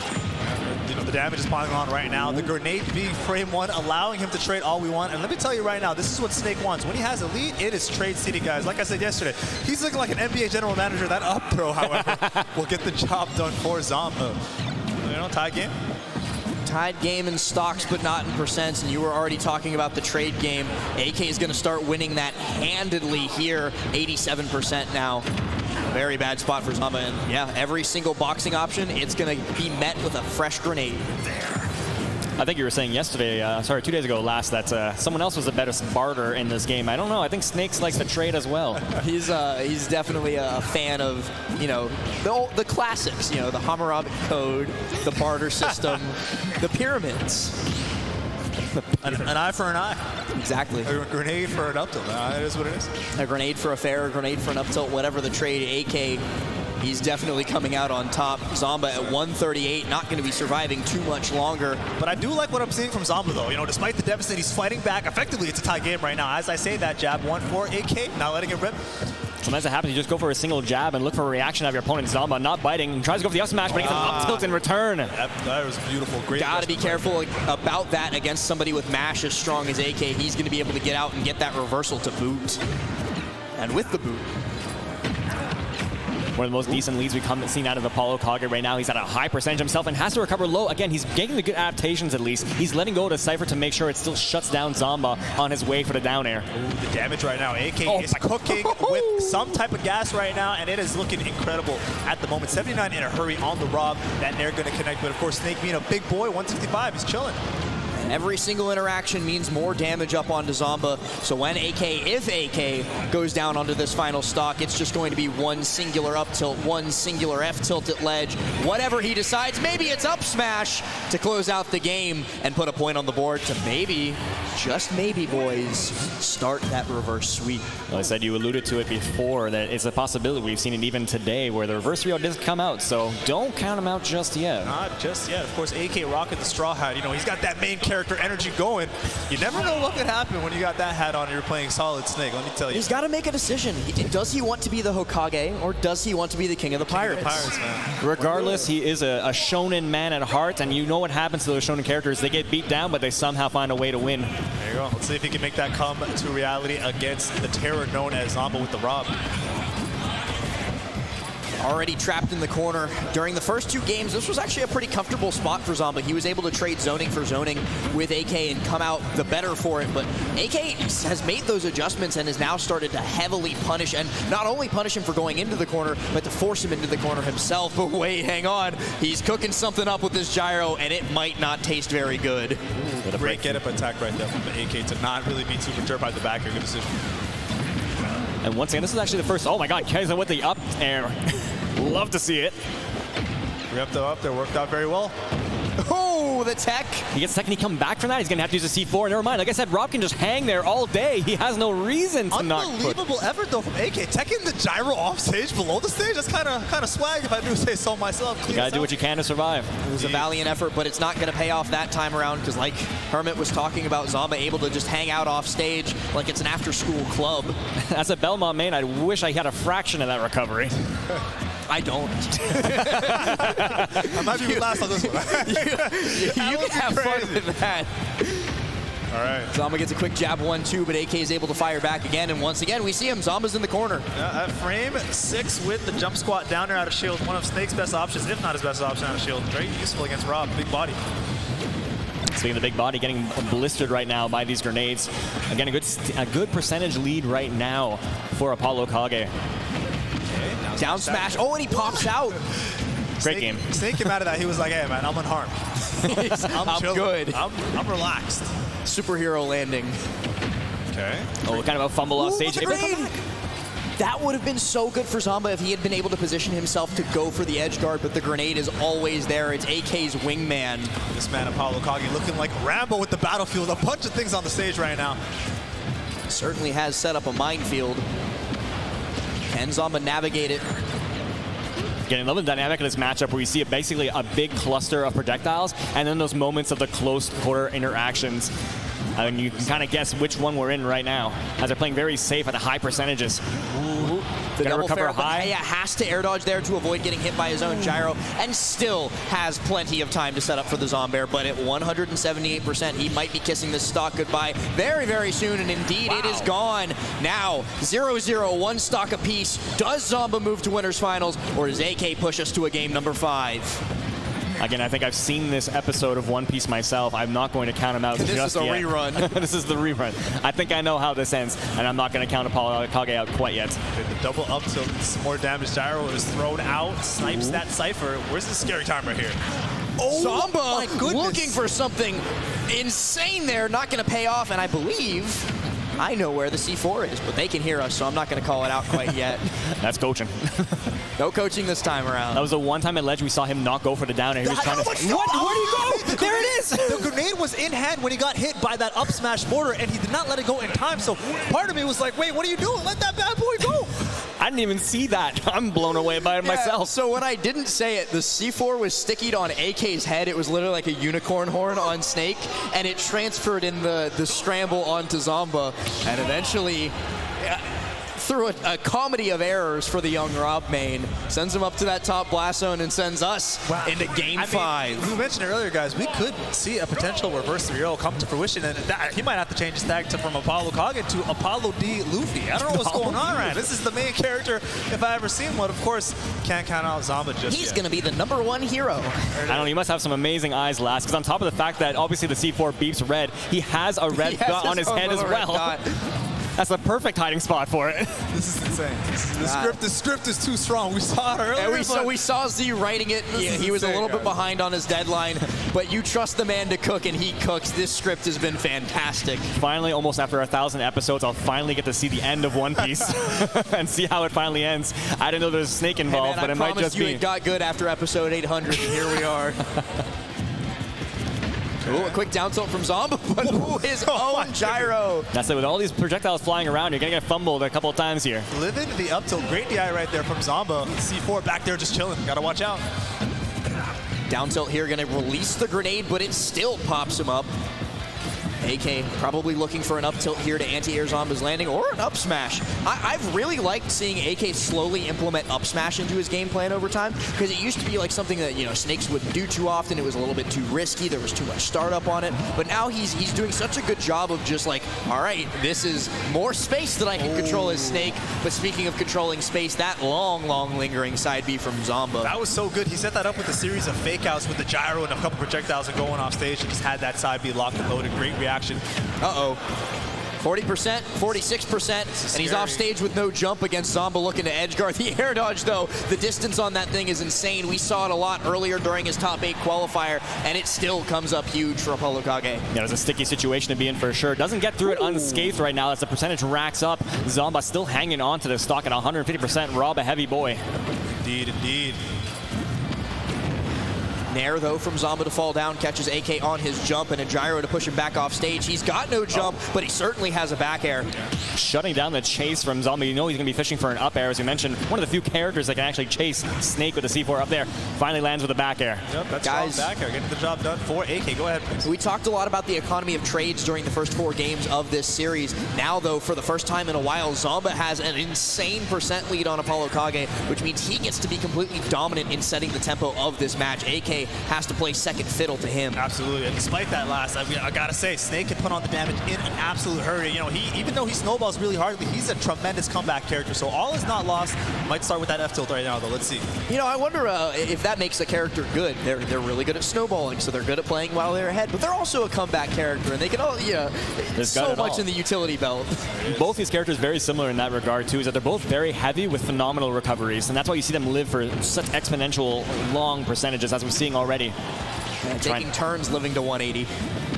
Yeah, he's got to hang on to it. This is the last shonen spirit he has right there. When you're at your beck and call right now, this is, never mind. Oh, the ApolloKage special! Every Snake player gets one of those guys. But not in Game 5, not when he needed it. That's the ApolloKage special. Is it happening during Game 5? Oh, it has to be Game 5. It has to be Game 5 to be the ApolloKage special, because where else would it matter the most? And as he dies to his own C4, you can at least say, at least it wasn't last stock, because I can find that up tilt to bring us there. Maybe you just wanted a bit more drama in this anime. The awareness from AK to get that up tilt on the platform with the grenade conversion, beautiful stuff. And we have a tie game. What better way to end it, guys? No filler episodes here. It's all action all the time. Zomba takes a brief 7% lead over AK before they both reset to their separate corners. 42% on him now. Zomba trying to chase him off stage. AK has to air dodge, but the gyro. God, no! Wait, the gyro! Was not able to break through the fair, not strong enough to break through the C4. I thought the gyro just set him up perfectly. I was waiting for that C4 to detonate in Zomba's face when he ran off stage, but AK just left it on the platform for a later date and then detonated it to no effect. That up air could have been so scary had he got it. Literally, it's completely literally an explosive match we're seeing right now. Both of these guys starting to inch their way towards kill percent where no more mistakes will be allotted to them. Zomba still swinging at him, but AK, he's content to just build his own little house on this left side PS2 platform. Zomba gets a dash attack in, but a grenade pop saves him from the follow-up. Zomba looking for something off that spot dodge, another grenade pop. Yeah, we saw this before when they're kind of like push gets the shove, they kind of retreat back into their projectile game to kind of like not risk anything too substantial. That C4 is in a debaucherous position, let me tell you right now. It's gonna go off soon somehow, some way. Zomba, great confidence there just to ignore the deluge of explosions coming his way and have the confidence to throw the gyro out. C4 detonates behind him, so he's going to have that at his disposal. But one more big hit from Zomba will send him to winners finals. But an up tilt can do just the same. Exactly, Hermit, which is why both of these guys have to be so careful. AK now off stage, but he catches the gyro with the air dodge. And he if that had killed. Attack the gyro. This is all so much right now. Able to grab onto the ledge, throwing out that nair. Goodness me. It's worth noting that Zomba's at a percent where I think down throw F tilt will work on Rob if you're Snake. Wait! Bad situation from both. Gets that F. There's no way that would have killed. And F tilt still not enough to kill. AK's able to air dodge back onto the ledge and starts setting up with explosives once again.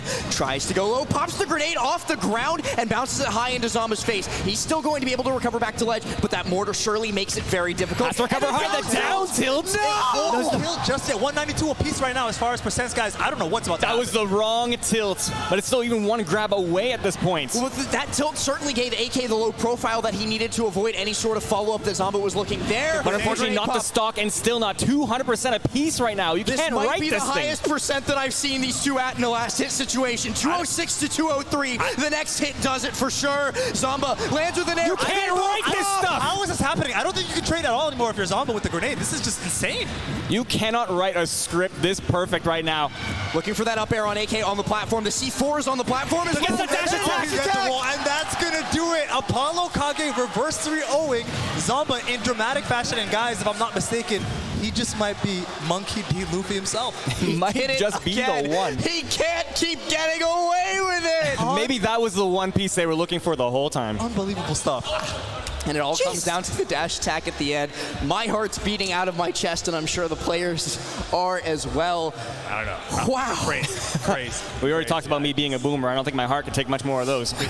Guys, Zomba AK, you got to stop. You put Hermit like 1 foot in the grave. That was set for the ages. That was a final stock for the centuries. And the Shonen masterpiece main character ApolloKage ends up on top in a dramatic fashion. Absolutely beautiful last stock right there. I think that's a stock that people are going to talk about for a while. We'll definitely see that in Meat Smash. Dragon Ball Z. What were the final percents? Zomba died at like 235. I think it was like 217 to like 230 or something when he took the dash attack. I mean, unheard of. Crazy. You couldn't write that in Game 5 fashion, no less. Unheard of percents, but boys, let's see what the script writers have in store for us next. We're going to toss it to our man on the stage, River. I had no idea who was going to win that. I had no idea. The only person I think in here that probably knew was Elijmin. And next up for our losers quarters match, it's a New York City rivalry. First up, one of the character specialists of the decade. Give it up, repping the Lucina Marth, Mr. E!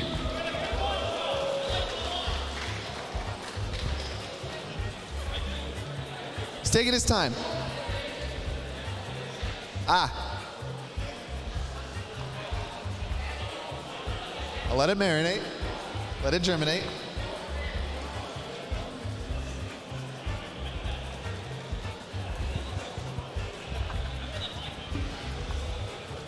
Ladies and gentlemen, one more time. Give it up for Mr. E!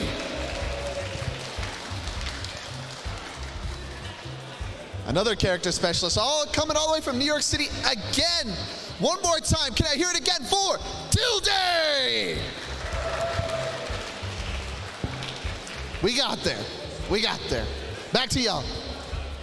Whew, thank you, River, so very much for giving the three of us time to catch our breaths as he introduced these two tri-state terrors. Unfortunately for them, they drove all this way. I think it's like a 6.5-hour drive from NYC up to Montreal, and they're going to have to fight each other for 5th place. I mean, this deep in the bracket, they have to see each other eventually, but maybe not this early. Maybe they want to see in Garden Grand Finals. Fortunately, it's going to be here for 5th place. This is going to be a fascinating matchup between, of course, the man himself, the man, the myth, the legend, the bird is the word, the beak at its peak, Tilde, rocking the Falcon versus Mr. E's methodical, well-placed, well-paced. Wait, you said Mr. Beast? Oh, did I say Mr. Beast? Mr. Beast, you gotta get him a friggin' slip. We were all Mr. Beast. We were all memeing about it back here while our mics were muted and River was up on the stage. It had to slip out at least once, but at least we got it out of the way before the set started. Mr. Beast would main Lucina, but anyways, Mr. E's Lucina coming through against Tilde.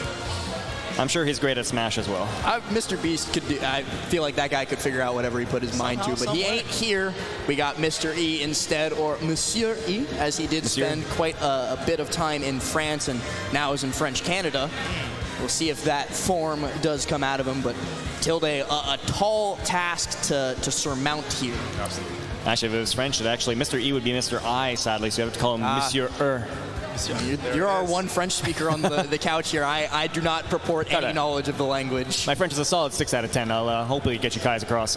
Definitely better than my 0 out of 10. Being born in Canada, kind of sad, but it is what it is. Right. You're East Coast Canada, though. At least you're not Quebec, Canada. That is true. You know, I'm just right beside it in Ontario, but we are in Montreal, of course, at Battle of ZX UMAD, so this is going to be an exciting matchup. What do you guys think? Any general things to watch out for between these two players? I think one of the biggest things, because we saw it in the set versus Black Twins, Mr. E actually had a decently hard time getting in when Black Twins was playing passive and neutral. And Tilde, not usually one to play all that passive, but if he decides to shoot the gun, I don't know how well Mr. E is going to be able to navigate around it. Absolutely. And we saw Tilde come down here because of Elijmin's Shulk. Obviously, Shulk, another sword character that can give Falcons times, but doesn't have the gimmick. Obviously, Lucina a bit more of a straightforward, like, I'm playing the neutral, I'm going to beat you with my sword, instead of mixing you up with a bunch of Monados. So he doesn't have to worry that much about it, at least. Ooh, and a quick up B out of shield from Mr. E. He's been favoring that option quite a bit throughout this weekend. But one thing that I'm sure Tilde is very, very happy for, Lucina does not have shield art, and that means he can combo his hearts away. Combos will finally work at the percentage they're supposed to. It doesn't have that shield art. She does have that up B, which, of course, in the air, if I'm not mistaken, I think it's frame 1 intangibility or something along those lines. So he might have to be able to make use of that. But, of course, it is no Shulk shield art. It's not shield, yeah. Dolphin Slash may be broken. It may be great. It may be a fantastic escape tool. It's still not shield art. I'm with you right there, Last. Make no mistake. Basically, no gimmicks here anymore. We're going to get this straight neutral. Just which player is the better today? Ooh, rising double up air from Mr. E, going to send Tilde high, and he catches the neutral air dodge back onto stage. Now Tilde's got to recover past, but yeah, he's done that a million times. He's going to tech that every day of the week. And now it's my turn to play, says Tilde as an up tilt bear connects. That was so crazy because it looked like Mr. E was ready for the roll from the ledge from Tilde, and Tilde just reversaled him. Just not fast enough. That was nuts. But cleans right back up and sending back to 2 stocks apiece right now. Okay, up throw. Tilde in his element here, just getting these low percent combos. Not quite able to take it as far as he usually would, but he's still cooking this. Not as far as he takes. Still 72% on the dome right now. Loving the use of the reflector, too. Obviously, he has nothing to reflect in this matchup, but it's still just a nice hitbox to throw out. Yeah. Oh. Down air. Ooh, does not get the back air to connect. Looked like it was a sure thing. Be thanking whatever I believed in that did not kill me if I was Mr. E right there. He looks for the tech chase, but this time around, second verse, same as the first. 2 stocks now gone to up tilt Bear. Again, it's interesting to point out, he looked like he was ready for the tech chase with that downer, but it gets reversal without even question. So 2 unfortunate stocks for Mr. E, but it's good if you're Tilde. Yep. That's the most 9-to-5 combo there. Nothing super flashy, just I'm getting the job done, hit you hard with a back air, I'm going to sign out now. I'm stealing that. He's Go for it, 100%. into work. 9-to-5 combo, I'm stealing that. Tilde once again trying to catch Mr. E's get up option off the ledge with an up tilt so he can close it out. So I'm at the ledge. I go Dolphin Slash actually almost taking himself out. Not quite panning out. Obviously, he has the option to tech, so it's not as devastating as we've seen with the back airs from Falco. As we see another one come out, just barely not taking the kill. Oh, jump burn from Mr. E. 2, and Tilde's not able to punish the early up B, but he is able to punish the neutral get up. An up smash closes it out in a 2 stock. What a crazy reaction to get the up smash off of a drop jump aerial from Mr. E. Let that thing rip and up now in game 1. Going into game number 2, Mr. E certainly going to have to try and make something happen. He wasn't really able to get much going. He tried for that shield breaker there that one time, though. That had me nervous. That was the Black Twins Slayer. Yes, sir. Sticking to their guns right now. Finally getting a change of scenery. We've seen PS2 for the longest time. Neither of these guys going to counterpick characters. I know that for a fact. The day the Marth comes back out for Mr. E will be, I don't know, hell might freeze over Oh, first. but River hyped it up, too. Can't just let River like that. Well, we'll see. As at least for now, he's still on the Lucina, and if he's not careful, he'll be out of the bracket. 5th place, though, nothing to sneeze at for sure. And that's what he's going to look out for. Obviously, Falco loves the air right now, but if you have to land on a Lucina, not going to be the best thing for you. Able to get that grab. Mr. E answers with that up air. Back air parried out, but still not able to get a punish. And in fact, Tilde is able to get a punish of his own. Not quite the drag down combo that he was looking for, maybe to close out the stock, but still not great for Mr. E in that trade, despite the fact that he is up in percent. Obviously, how Falco does hit like a truck in those times, and he has such really good proficient combos. Not even really combos, they're mostly strings, if anything. But there it is. See, that's what you do. Don't go for the tech situation, just go for the counter, gets the job done. Rinse and repeat, he's still alive. We saw this actually during his set. No way, no way. Okay, finally. Had an opportunity to get another tech, but not quite. Mr. E opens things up. Oh, Tilde, wrong angle for the back air to follow up, so he's just going to go for the up air for more damage, puts Mr. E at ledge. The falling back air sour spots, so it's still not going to kill. He needs one more critical hit. And not going to find it off stage there. Mr. E able to keep on swinging and keep on building this damage. People keep saying that Lucina is kind of like just a bread and butter, like you just do a thing, nothing too fancy, but Mr. E has been proving me wrong here, I feel. Definitely some fancy footwork here. He's definitely pulling out the sauce there with that string. 57% on the bird. And it's so dangerous for Tilde to try and go off stage and edge guard Mr. E because he's got to be worried about that quick up, Dolphin Slash setting up for those tech situations again. Does not want a repeat of the first stock. Oh, but it's just run up, down tilt, do it raw. If I can't combo into it, I'll find it some other way. Yeah, did it from quite the mile away as well. Awkward angle to recover from, but he makes it work right there again. He's not missing these techs, save for that last stock. Definitely learned his mistake. Tilde now just playing the laser game, trying to get as much damage as he can before he has to go face to sword. Honestly, not a bad idea. Obviously, we mentioned that he's not really that kind of guy who will sit back and do the laser, but again, Lucina doesn't have a projectile of her own. She has to approach, so even just doing that is worth it, just to bait a approach from her. Oh, and around the world in only 80 days, Tilde able to get past what anything that Mr. E would have been able to set up by just going for that left side ledge, excuse me. Going high. Bad recovery from that. He goes for his no. Just like that. What a swing. Just one poor recovery cost him. Able to clean it up again, but he should have had a monstrous lead by now. I was going to say, Herman, I feel like if you're Mr. Oh, my goodness, if that's going to be a punish. If you are Tilde, you'll take that no matter what. Definitely a worthwhile trade. Every damn day. Going to try and come off this platform, but yeah, those sticky platforms and ult can be a problem for even the best of players. Tilde still gets a little bit of damage before Mr. E starts swanging. Yep, 3 of those up airs getting some damage on the board. As you're back with that down air, drag down, doesn't quite get it, does get the hit though. Level use of the lasers off stage just to pest the recovery and tack on a little bit more damage. Well, and the thing is, if you catch yourself jumping early, burning that resource, and the laser comes out and hit you, you are in so short of a term screwed. 100%. Thankfully, Mr. E, actually not falling for that, just recovering low, content to do so. Oh, Tilde's got to be careful with these early side Bs off the ledge. That's not the first time that we've seen it get shielded and then punished in short order. Ooh, a jump to get away from the grab, but Mr. E sliding F tilt to get back in there. He's now got Tilde in an unfortunate situation with this juggle, but Tilde's able to touch back down onto the ground. Yeah, answering the backer with the fair right now. Now Tilde in a commanding position. Find that mark. Honestly, Mr. E has been doing a phenomenal job right now of just commanding the stage right now, and talk about 100% for that. Oh, no way! Mr. E is able to fall out of it and then follow up with a fair of his own. Yeah, that fair was phenomenal, let me tell you. Both players trying to look for their mark right now, trying to get a single hit that'll lead them to victory. Mr. E finds himself out of the corner, regains center stage for the first time in quite a bit, but Tilde's rising fair off the side is going to put him in a bad spot. We see this again. He's just harassing him off stage with lasers. Mr. E has to go underneath and hug that left side leg before he recovers. The schmovement. He's mixing. His ankles. Oh, he's cooking. Oh, my goodness. His ankles are gone, never to be seen again. Wow, it's worth noting that Falco has one of the fastest walking speeds in the game, guys, but that was some shimmy action we saw right there from Tilde. Did a little do-si-do before he got that kill. I'm telling you, man. Better moves than me, for sure. I'm in disbelief. Usually, I think you were talking about the NBA trades there. That's some NBA movement right That was there. some lateral quickness if I ever seen it into the up there with the laser. what I find is that sometimes in Smash, playing absolutely perfectly all the time is not the best thing to do all the time. Your opponent expects it. So if you can throw them off, even just for a second, with something just a little unoptimal, it actually panned out. One of my favorite quotes that I've ever heard from any top player actually comes from Zomba, who's out listening to us right now.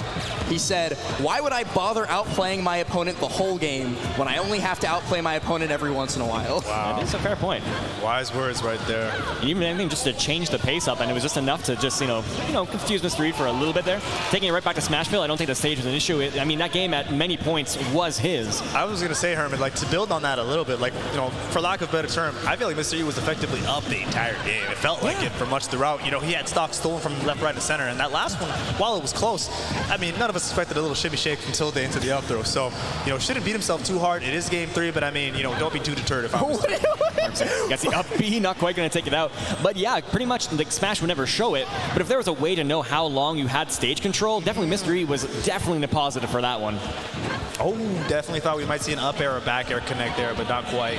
Tilde definitely feeling himself. You saw the shield wiggle on that left side platform, and now you see him trying to get tricky once again with the walk movement. Smashville, he's able to go around underneath. It's the high get up attack. The high percentage shimmy. It might come out again. A fair going to send Mr. E deep off stage. It's time for those harassing lasers. Air dodge burned, but Tilde's not able to capitalize. Mr. E, though, messes up on his falling. He wanted the falling Dolphin Slash or maybe even a falling back air. I definitely thought he had a potential rising back air off of that little situation, but, opted to play it safe. I don't blame him. Sticky situation, especially at first time we actually see him chase off stage down till the end, just nothing fancy, just boop, got you. And you mentioned it earlier, Herman, with the idea of trying to play too perfect. At the end of the day, we are human. You sometimes got to go for those risks, and I feel like that was the demonstration earlier when he could have had that back air off of that. Yeah. You just got to go for it sometimes. You just got to let it rip. Don't even think twice. Of course, this is game number 3 and losers quarters of Battle of Z. Speaking of just letting it rip, that is the second time that we've seen Tilde just shimmy a little bit. That hits. He dies. All right. Huge stock, taking out 48%. It looked like that just barely connected. You know what? That's vengeance. Tilde did that to him last game. That is very fair. Eye for an eye. Yes, sir. Mr. E just swinging that sword, trying to keep his space, but in the downtime between it, Tilde is able to inch his way in, and that is certainly dead. You see, you get an early stock, I get an early stock, and now we're down on last stock. Tilde showing how effective he is when he has that platform badge, because that definitely would not kill from the bottom of the stage, but that platform assisted just that little bit of extra reach. A beautiful execution with the drag down, man. Taking stock early as last mentioned, but Mr. E fighting back, not too deterred, as Falco at a good percent. Oh, but he's getting bopped every time he tries to make an approach. 2 lasers and a reflector, and now the rising nair to put him into the corner, out of the stage control, but a Dolphin Slash makes him the controller of the stage once more. Uh-oh. Tried to risk it all, tried to get another down air to seal the deal right now, get the early stock. Uh-oh. Nice cleanup. Oh my god, it's still going. Never mind the combo. All right, Mr. E's going to be able to get out with his life, but not much more because he took so much damage from that series of interactions. Okay. Making very ambiguous with his recovery, goes to the opposite side of the stage. That's a thing you want your recoveries to be, ambiguous. Again, I'm a Belmont main. I'm very linear. That's all I got. Okay, it's going to be an F tilt to answer. And you see him going, he's using it in the middle, so he has the option last second to go to the left or the right regardless and make both. Yeah, E has to guess every time, and it's honestly not really worth the guessing game because he's just going to hold center stage instead. If Air sends him off stage, he has to make his way back in. And we're seeing this lead that came out from Mr. E just slowly be taken back into Tilde's favor. He takes him off stage. Ooh, he's dash dancing again and up smash. If Tilde starts shimmying, you better start sweating because he has nothing but ill intentions. We saw it in that first game. I think it was on the right side at some point where Mr. E did a drop jump aerial from the ledge and Tilde called it out with that up smash. It is a frame 7 option. It's very powerful and it gets him the set to win game 3. Yeah. So now I know, like, being a player that maybe wants to get better at Smash myself, or maybe you at home, if you ever get those high percentage, just shimmy around a bit and throw a random option. It's going to work. Your opponent's not going to expect that. Who is?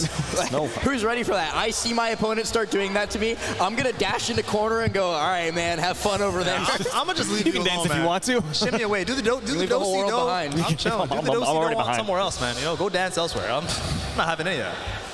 But Mr. E, a phenomenal showing from him. Going out of the bracket at 5th place, but 5th out of however many players we had at Battle of ZX UMAD. However many. A very, very good showing from him. And Tilde going to be moving on to face off against the winner of our next set, to be introed, of course, by the one and only MTLMC River. All right, and we're getting on to our next match here. Coming in again, once again, proven he's going to be the best in the world. He's going to win the whole bracket from here. Give it up for Zomba! Come on! All right. Montreal, are you ready? Are you ready? Are you ready, Montreal? We got our last player from Montreal. Give it up for Soar!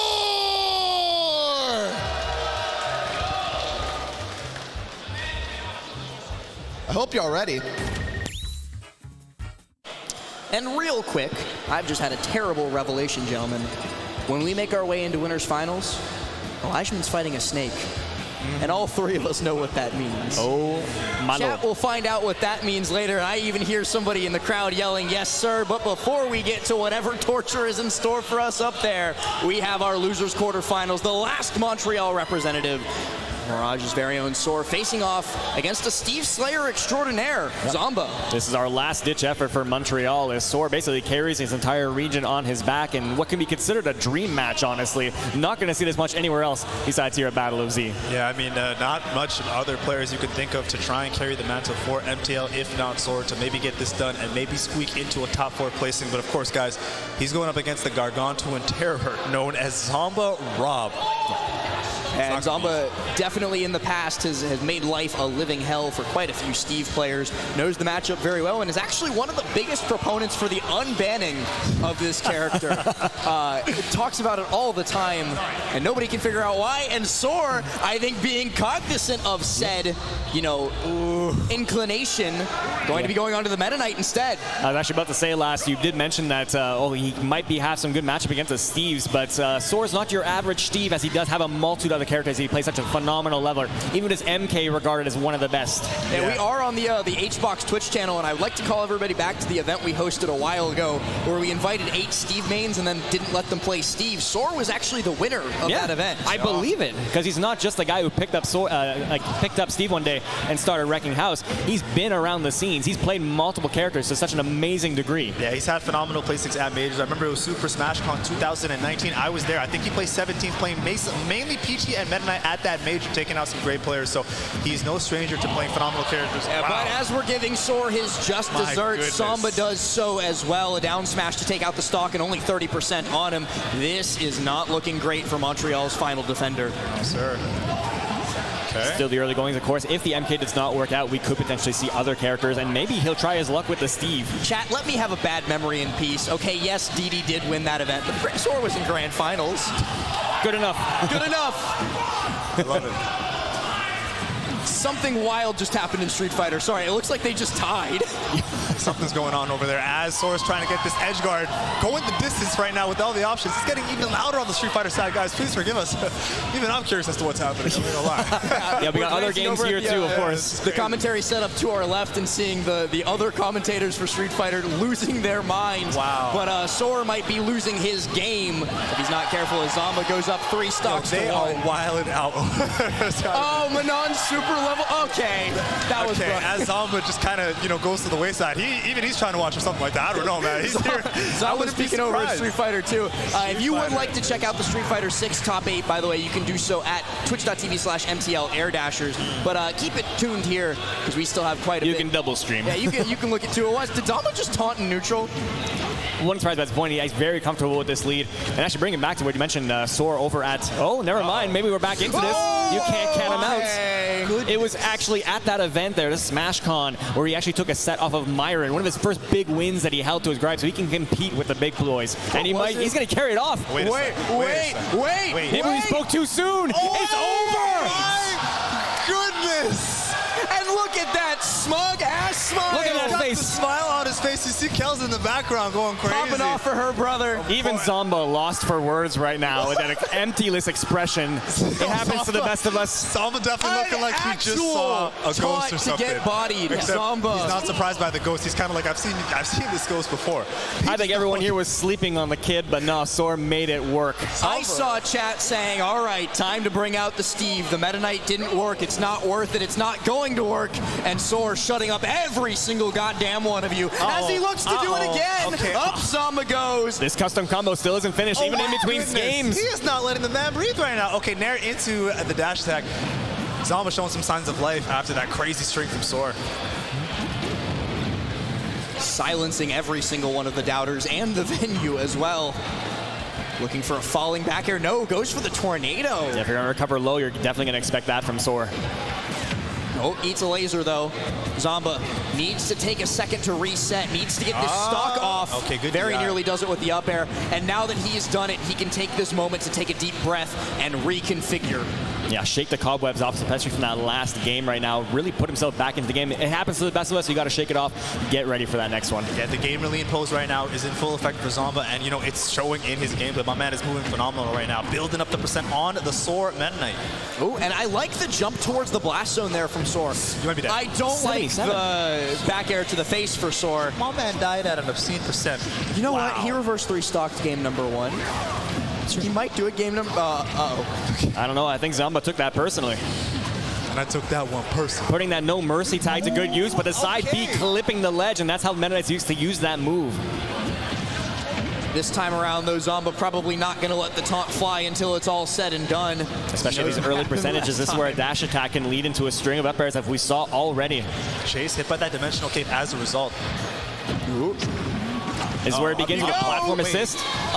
Okay. Not quite enough. high enough. Yeah, the negative effect being airborne does to shut a loop also playing a factor in that since he wasn't able to reset off the platform. Zomba looking for the down tilt dash attack. Soar just being very smart, staying in shield. Okay, that back air gonna connect, puts him in a pretty good spot to maybe get something going right now. Does he's the question. Ooh, look at the stall. Beautiful wall right there from Zomba, fighting back. Yeah, always scared when I see someone try to chase Rob when they're recovering low. Gets the back air, doesn't quite do it. It's like he always going to fish with an up air as well, so it's never safe to really chase Rob off stage. Yeah, that's gonna do it. Yeah. That gyro being exactly where it was combined with the down tilt pressure led into that beautiful up smash, and Zomba ties things up 1-1 apiece, gentlemen. 1-1 and a low percent, or not a low percent, never mind, it was 120. A high percent 2 stock from Zomba to bring that back as well. Should bring his morale back in line, but the FD counter pick, I see you definitely have something to say about that, Interesting Bashmo. stuff. I feel like this is going to either be really pretty for one player or be, really bad for the other. But who FD knows? was locked in, and Bashmo immediately jumped up. FD for real? I feel like this is not a neutral stage in general, but you know, with these two players are here for a reason. We'll see who can take advantage of it. Yeah, usually a stage actually benefits Rob to some extent and doesn't have the assistance from the platform extensions, but never mind, he's going to use the whole stage regardless. Doesn't even need the stage. A quick little 66%, and Soar having changed the tune of everybody watching, who had no idea his MK was this nice, going to look to fire back, but Zomba down tilt side B reset puts him off stage, looking for a dare or a bear here more likely than not. Saw a beefy up B there from Soar to deter that potential edge guard threat with the down air, and he's fighting back once again in a good spot. What's the lead trap slash edge guard? What do we got? Ooh, a quick F smash there. Thankfully for Meta Knight, not a ton of end lag on that, so he's not going to eat any sort of hefty punish, and he goes for it again. It's one of those moves that's like one of the few characters that can use F smash as a neutral tool. Excellent bait all around, just a really strong move with a little end lag on the shield. Why not let it rip sometimes, right? Speaking of letting it rip, he's sharking right now. He's thinking potentially maybe that up B. Was so dangerous for Zomba going all the way into the top blast zone. One good call out from Soar would have done it, but one good call out from Zomba does do it. The down air connects. The engine's flying right there for Rob the Robot. Good start right now for Zomba. Looking for another setup at the ledge, tries to, and great movement mix-up. All right, I see you, Zomba. This time picks up with the neutral B, caking off the top as it does change. Now it's a one big hit move as opposed to its multi-hitting ancestors. Yes, sir. Zomba, though, connects with yet another landing nair, going to be able to turn this into so much percent, and a great opportunity for him to shark. Soar, making use of those multiple jumps, though, to get away. And you know, that's the thing about Meta Knight. He can kind of be linear sometimes if he's on the ground. He needs to look for a grab or a dash attack. You can see Zomba's trying to, scout that out. Ooh, be careful, Soar. You already died once this game to that. Yeah, gotta be very, very, very careful of that down there for sure. Oh, that was a sticky situation for both of them. Both of them come unscathed, narrowly dodging the rototiller. He kissed the rotor arm there. I'm actually kind of surprised he didn't get hit, gentlemen, to be absolutely honest. Shout out to multiple jumps being a thing. Saving Soar right there. Has to get back to the stage. Yeah, Steve can't do that. Well, yes, he can. Never mind. He just plays a block. Oh my goodness, that nair gonna connect. It almost killed Meta Knight. Remember, a very light character, but Soar going for that. That was a risky option there. Gets a quick F tilt. Probably the only move that could have got there fast enough. Yeah, just doffs him a quick little right hook to the face, and Zomba manages to take that stock out, but another dimensional cape like that, and Soar will be finding himself on last stock alongside Zomba. This is a scrap right now, boys. They are battling. Ooh. Oh, he just said that's where he finally let it rip. Not going to touch too much damage. Or is he? Never mind. I spoke too soon. He's definitely a goner. Bye-bye. Wow. I thought he was going to get off with just a pat on the back there, or just just a slap on the wrist, but no, his entire stock. On the back. It was just a very strong pat on the back. Very hearty greeting, if you will. There you go. Just gave it to him, all with the palm. Hey, how you doing? I got this gyro. Did you forget about it? I'm from Nairobi, Kenya, as I like to call Rob. Zomba puts himself up onto set point. Going to be looking to close it out here. The white Meta Knight, the white suit did not work out for him, so he's going back to less formal wear. Yes, sir. Business casual. Business casual, I like to see it. And we've seen that early game. Obviously, the ladder combos are so potent, especially against Rob being that big floaty body. But we haven't seen too many edge guards for the most part because Rob is so good at being very ambiguous with recovery and potentially even fight back with a fair or an up air. 100% Hermit. If you're going to be one of the best pilots in the world for this character, you absolutely will have to know all the mix-ups you need for recovery. And right now, looks like a little lost right now. I like the idea of using the side B to get back to stage, though. It's even with Rob's ability to kill people off stage, it's still very difficult for him to position himself correctly to punish that dimensional cape, get Soar back into center stage, but not much else, as he is certainly hemorrhaging at the moment. Tries to go for that gyro combo. I like the idea, but I don't like getting caught by up air that close to the blast zone, even if it is town. I was going to say, even with a bit of rage there in that low percentage, he kills. Still could have got a dash attack into a string, but now it's going to be a bit more hard. I saw Zomba going for late hit nair on the Town and City platform, and my life flashed before my eyes. It's like Lass is down there playing just like Soar, man, but that was certainly scary. Zomba is keeping the pressure going right now. He smells blood in the water, guys. Not quite going to do a good DI from Soar, but he's feeling the pressure, to say the least. Ooh, he actually gets shield out in time because Zomba doesn't quite call out the landing zone from Soar. He obviously knows that he's going to be coming down onto the ground from that dimensional cape, but he doesn't quite know where. So Soar has the opportunity to mix, and he's going for the I don't remember what Meta Knight Twitter called that tech, but I remember seeing that a couple months ago, and it certainly works out great. Pretty much the only time I ever see side B is for that very use. And we saw that Soar basically had a lot of confidence after that first game with the Meta Knights. It's tough to say that if he had lost that first game, would he have switched to another character by now, or he put all his faith into the Meta Knight?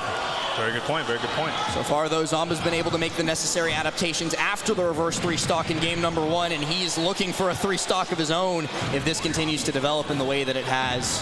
So it's a tall order to call, but he's come back from worse technically, especially even in that first game. Soar just cannot get back onto the stage, and he never will, at least not while his stock counter still says 2.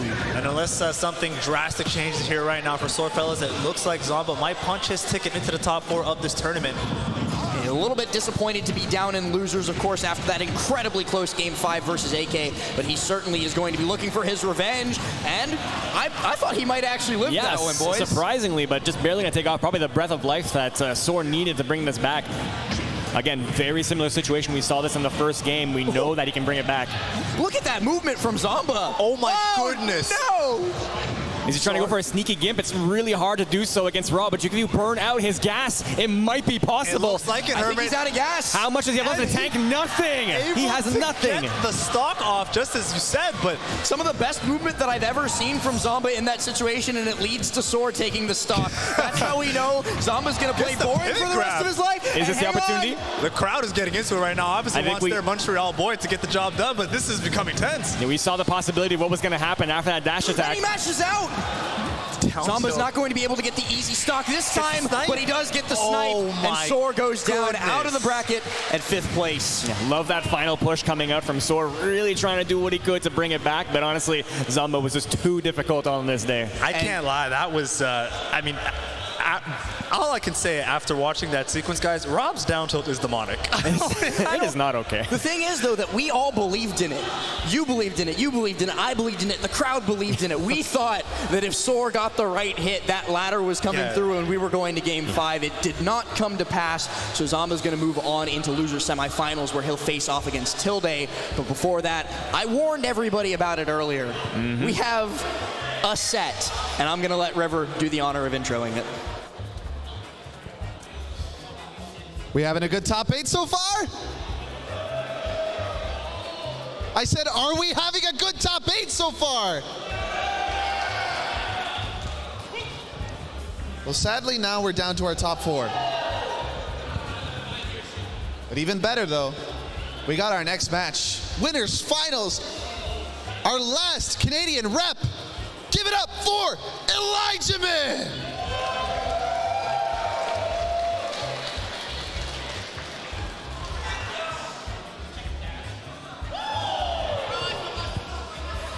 He's already made Montreal a part of his crew. Looking to win it all for Battle of ZX UMAD. Looking to win it all. Give it up for ApolloKage! Back to you 3. All right, guys. Who wants to tell him?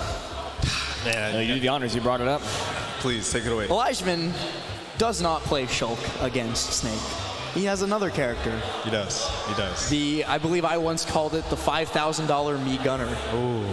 We've all seen that one clip of him versus Grape. We've all seen the sets. And I think we all know what's coming. We've had some incredibly hype matches here for top 8 of Battle of ZX UMAD. If this goes the way I've seen it in the past, I'm sorry, boys, this might not be one of them. Definitely worth noting. To give you guys even further background and context, Shulk versus Snake, as someone that plays Snake, I definitely have to say it feels like a pretty... Both of them know, too. It's a pretty good matchup for Mr. Metal Gear Solid, if I do say so myself. At least it feels that way. And I don't think Elijmin, doesn't believe in that himself.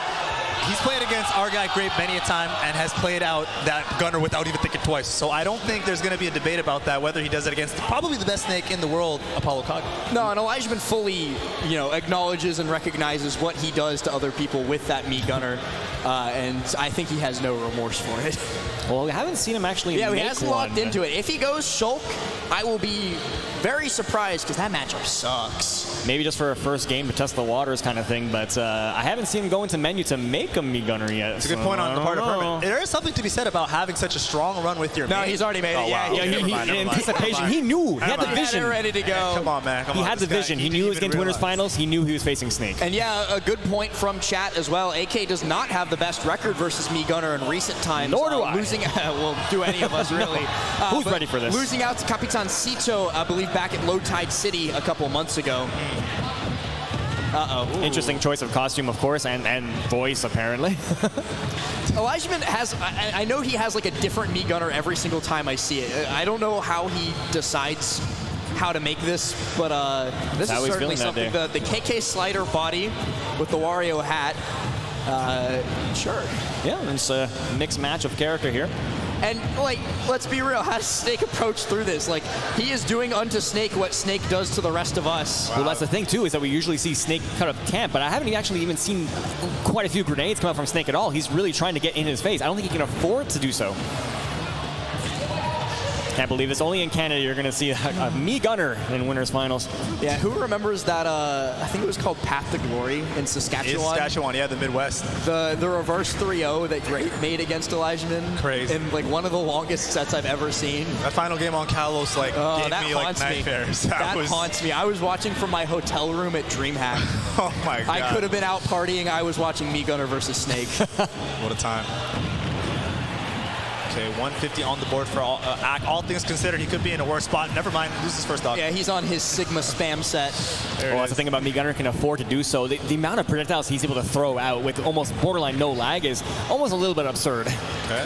Yeah, and I've made this comparison before, but I feel like it's just so apt. Like me gunner, and specifically this style of me gunner. Oh, he has reflector. Yeah, he has absorber. Yep, yeah, it's that's not even one a of the things reflector. that makes the matchup challenging if you have that variant of option on me gunner. It almost feels at times designed to beat Snake specifically. Oh, he didn't pull the up tilt. Had the roll read too. A little bit confusing last hand. Can't even lie. That's I think we all thought that it was going to be the reflector on the down B, but actually the absorber for the grenades, because the explosion does count as a healing. Yep. Elijmin able to go, I think he was at like 140, he goes down to 100, repeats the process, but finally an untechable off the Nikita. And what I was saying, this is literally just, you got to practice this game in Toho. You can't grind this matchup in the training room. You can't grind this matchup in friendlies. You just got to play some good old bullet hells. Yeah, I think it has to be like that. Thankfully, he has about, he has a few games to do so, at least 3. So, and it's honest to God, guys, like with this specific build of me gunner. Hang on, we're in a church. You got to be careful with saying honest to God. With this specific build of me gunner and the traits that he has, it's not even the most complex game plan that gunner has to have. You have to literally run away from Snake and just spam whatever you're going to spam. It's not complex in the slightest. Of course, Elijmin is quite the player, so he's in a good spot to have that aspect as well about this set. That's it. It's not complex, but it's certainly effective, as you see in the early going. So we do see Snake with a bit of a lead right now until he takes away himself. He might have done that on I would have put it purpose. past someone like AK to do that on purpose to get up there and maybe make something happen. These top player things we just don't understand. Well, I understand that pretty dang well. He just runs up and up tilts. But to kind of talk about that, like sometimes, Occam's razor, the simplest solution is the best solution. And in the immortal words, keep it simple, stupid, and it'll work.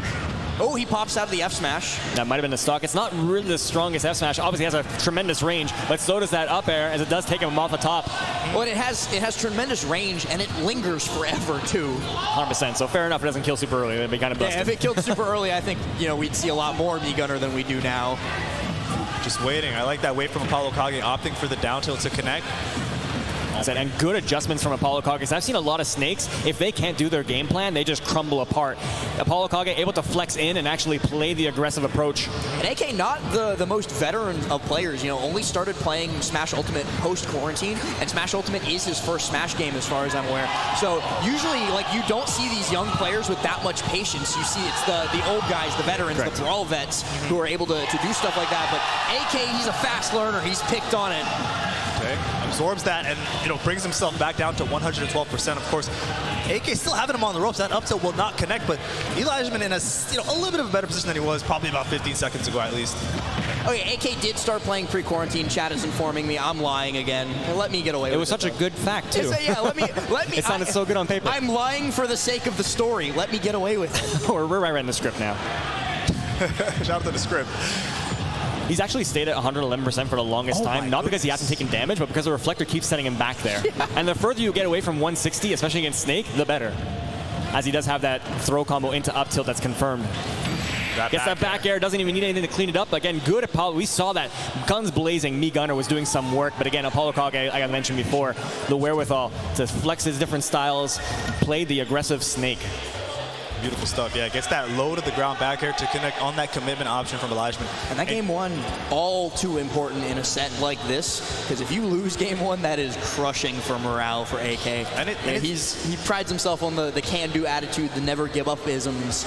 But just to build up on that last, sorry to cut you off, but one thing to add as well is again the fact that he's in the driver's seat even more, because even if Elijmin does swap to his tried and true main, it's such a good time for Solid Snake. So, I mean, winning that game one for ACT, double dividends paid, if you will. But he's going to stick it out with the Me Gunner. Obviously taking Town and C, that is a huge stage to work with. It's going to make it all the harder for ApolloKage to approach this thing, the Wario KK slider. Great way to put it. I saw somebody in chat call it the Mariachi Gunner, and I think I like that one. We'll go with that. Good. KK's got his good old guitar out. Well, especially since we're on a Sunday, we're not going to see the presence of the actual KK slider, so this is going to have to do. True. He gets to take Sundays off. AK gonna try and get back up onto stage, but just eats a nair. I've said this before, and I think it bears saying again. Why did they give Me Gunner Smash 4 Cloud Nair? Thank you. Yes. Especially with a character that just obviously prides itself on being a distance demon. The fact that he has a nice get-off-me tool like that nair, it's a bit criminal. Reno gets that up smash out of shield, and it will connect. That's taking a very early stock right now, considering he's only got 34% to his name. PS2 already a very big stage that we played game one on. Town and City even bigger, and Elijmin making really good use of that added space to just do the Me Gunner thing. I've seen players, like even in our own region, where some will play like a mixture of Jigglypuff and Kazuya, which on paper is like, that is the weirdest set of characters to have. But now I think it's been topped by Shulk Me Gunner. Shulk and Me Gunner, yep. It's Me Gunner just for Snake. Just specifically for Snake.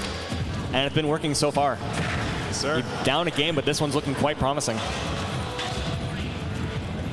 Ooh, looks for the jab mix-up on shield, and Elijmin has yet to be punished for any of these down throws. He just like gets up and then does not care. Yeah, not okay, too and perturbed. Goes high, but has to get past the onslaught once more, and does so.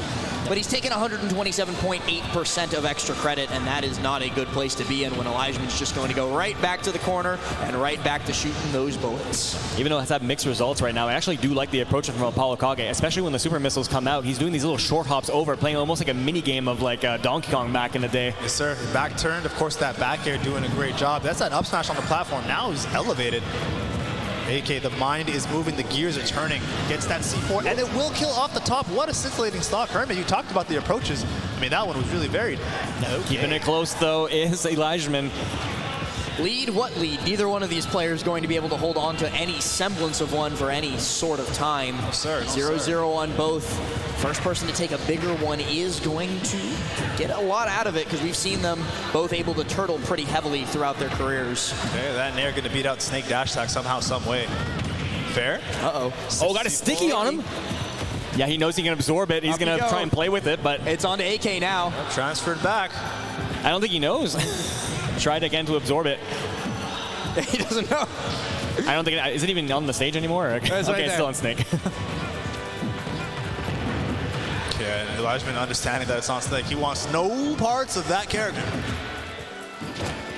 Oh, it moved again. There it goes. It finally. Oh, he timed it out. Yeah, it auto detonated. Very well played by Elijmin, and if that up you go. Yep, I think if he didn't get that heal off of that C4, that might have been the kill. Yeah, our game of tag has now concluded, and we're going into the kill round. My favorite playground minigame. My favorite playground minigame. We start throwing missiles and grenades at each other after we finish our game of tag. You guys remember that? Or is that just an American thing? It's definitely an American thing. Might be an American thing. Might be on your own last. But I mean, this is a battle of attrition if we've ever seen one all day today, and it's coming down to the wire at the very least. Yep, I think you said it best right there, Bashmo. Definitely a war of attrition right now. They're picking their spots right now, and they're building a wall. Wait, oh, I've seen that before. That's the up air peeking through the stage. Doesn't quite get it off, but that could have been such a sneaky way to steal this game. Same general concept as Rob's up air. It's long, it's disjointed, and it goes high, but on a regrab, see ya. Yeah, the double dip got a little bit too greedy on that one. You kind of showed your hand a bit too early, and going for it again, you've got to imagine ApolloKage is not going to fall for it again. Sharp's just a little bit too hard. And he had it scouted like without even a second thought when he saw it the second time. He's like, yeah, I got to Nikita, and it has the words the letters ELI on it. Brandon, it's for you. Boom. Got him out of there. AK showing off. What is in that can? Show it to the camera again, AK. Let us see it again. Is that Naruto? I believe. It is Naruto. My man AK That might got be the Naruto on the can, but he also has the Is that G The Fuel? pants on, I think he's got the Naruto G Fuel, the Naruto pants, and the Luffy straw hat. My man cannot pick a franchise. He's giving us clues. He's saying, I might feel more like Naruto today as opposed to Luffy, and I don't blame him, man. You know that Sengan. It's a powerful attack. Taking it straight back to Town and Silly. Again, I think just because of that little blunder at the end, like I said, you showed it once, that was a good option, but going for it again, I think it was a bit too much, considering he had a decent showing in that second game as well. Well, sometimes you risk it all and it just doesn't pay off. He has one more chance to really bring this back. Unfortunately, sorry, go ahead. Obviously, ApolloKage has shown his worth in doing a reverse 3-0s, but maybe it's possible that Elijah might do himself. What I was going to say, unfortunately for Elijmin, as Bashma pointed out during the first game, his game plan's not all that complicated, doesn't have all that much nuance to it. So if it ain't working, there's not much he can do about it. AK is just going to be able to win that out. That's it. We've already praised, even in the early goings, ApolloKage is able to flex in and out, but I think the Meat Gunner plan has been found out, and he's not really sure of how to take the game from here. You know, I mentioned it like really briefly, like going into the set before we saw the Meat Gunner come out.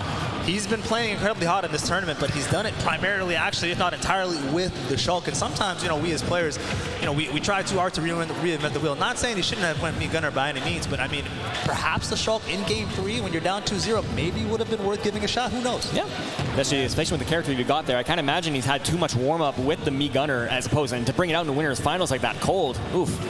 I would hope he would have at least gone off to the side, picked one of the setups, grabbed a friend or two, and warmed it up before going for it in winners finals. But if maybes and buts were candies and nuts, we'd all have a very Merry Christmas. And that's not what's happening here.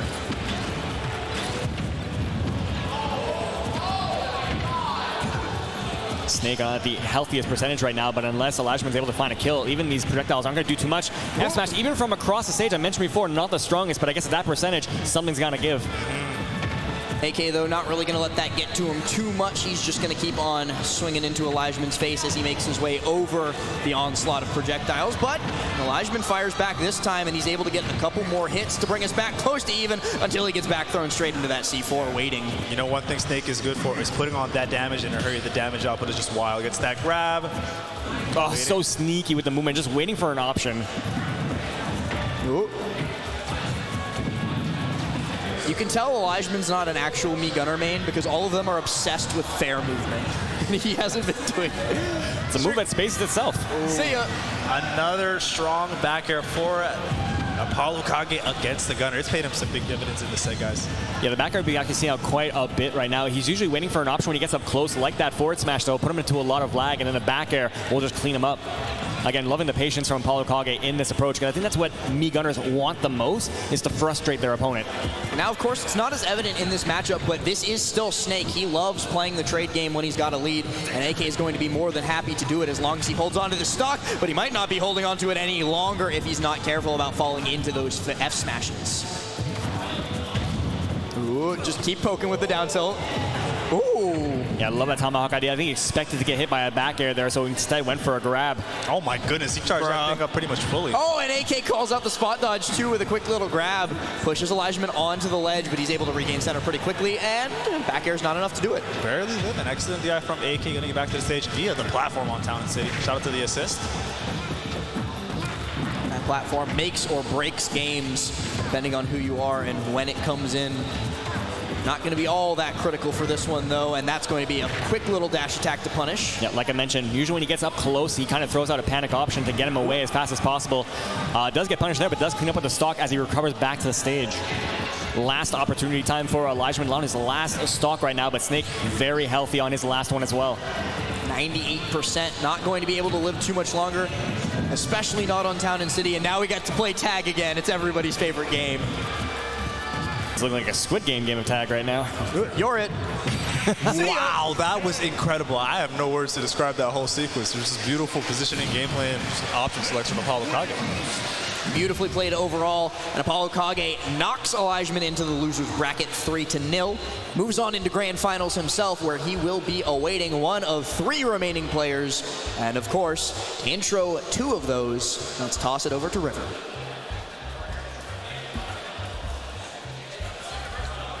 Well, it seems like We have another team kill on our hands as we got NYC versus NYC again.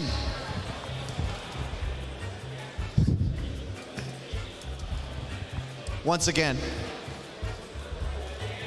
can I get the best Falco known to man on this planet Earth, Tilde?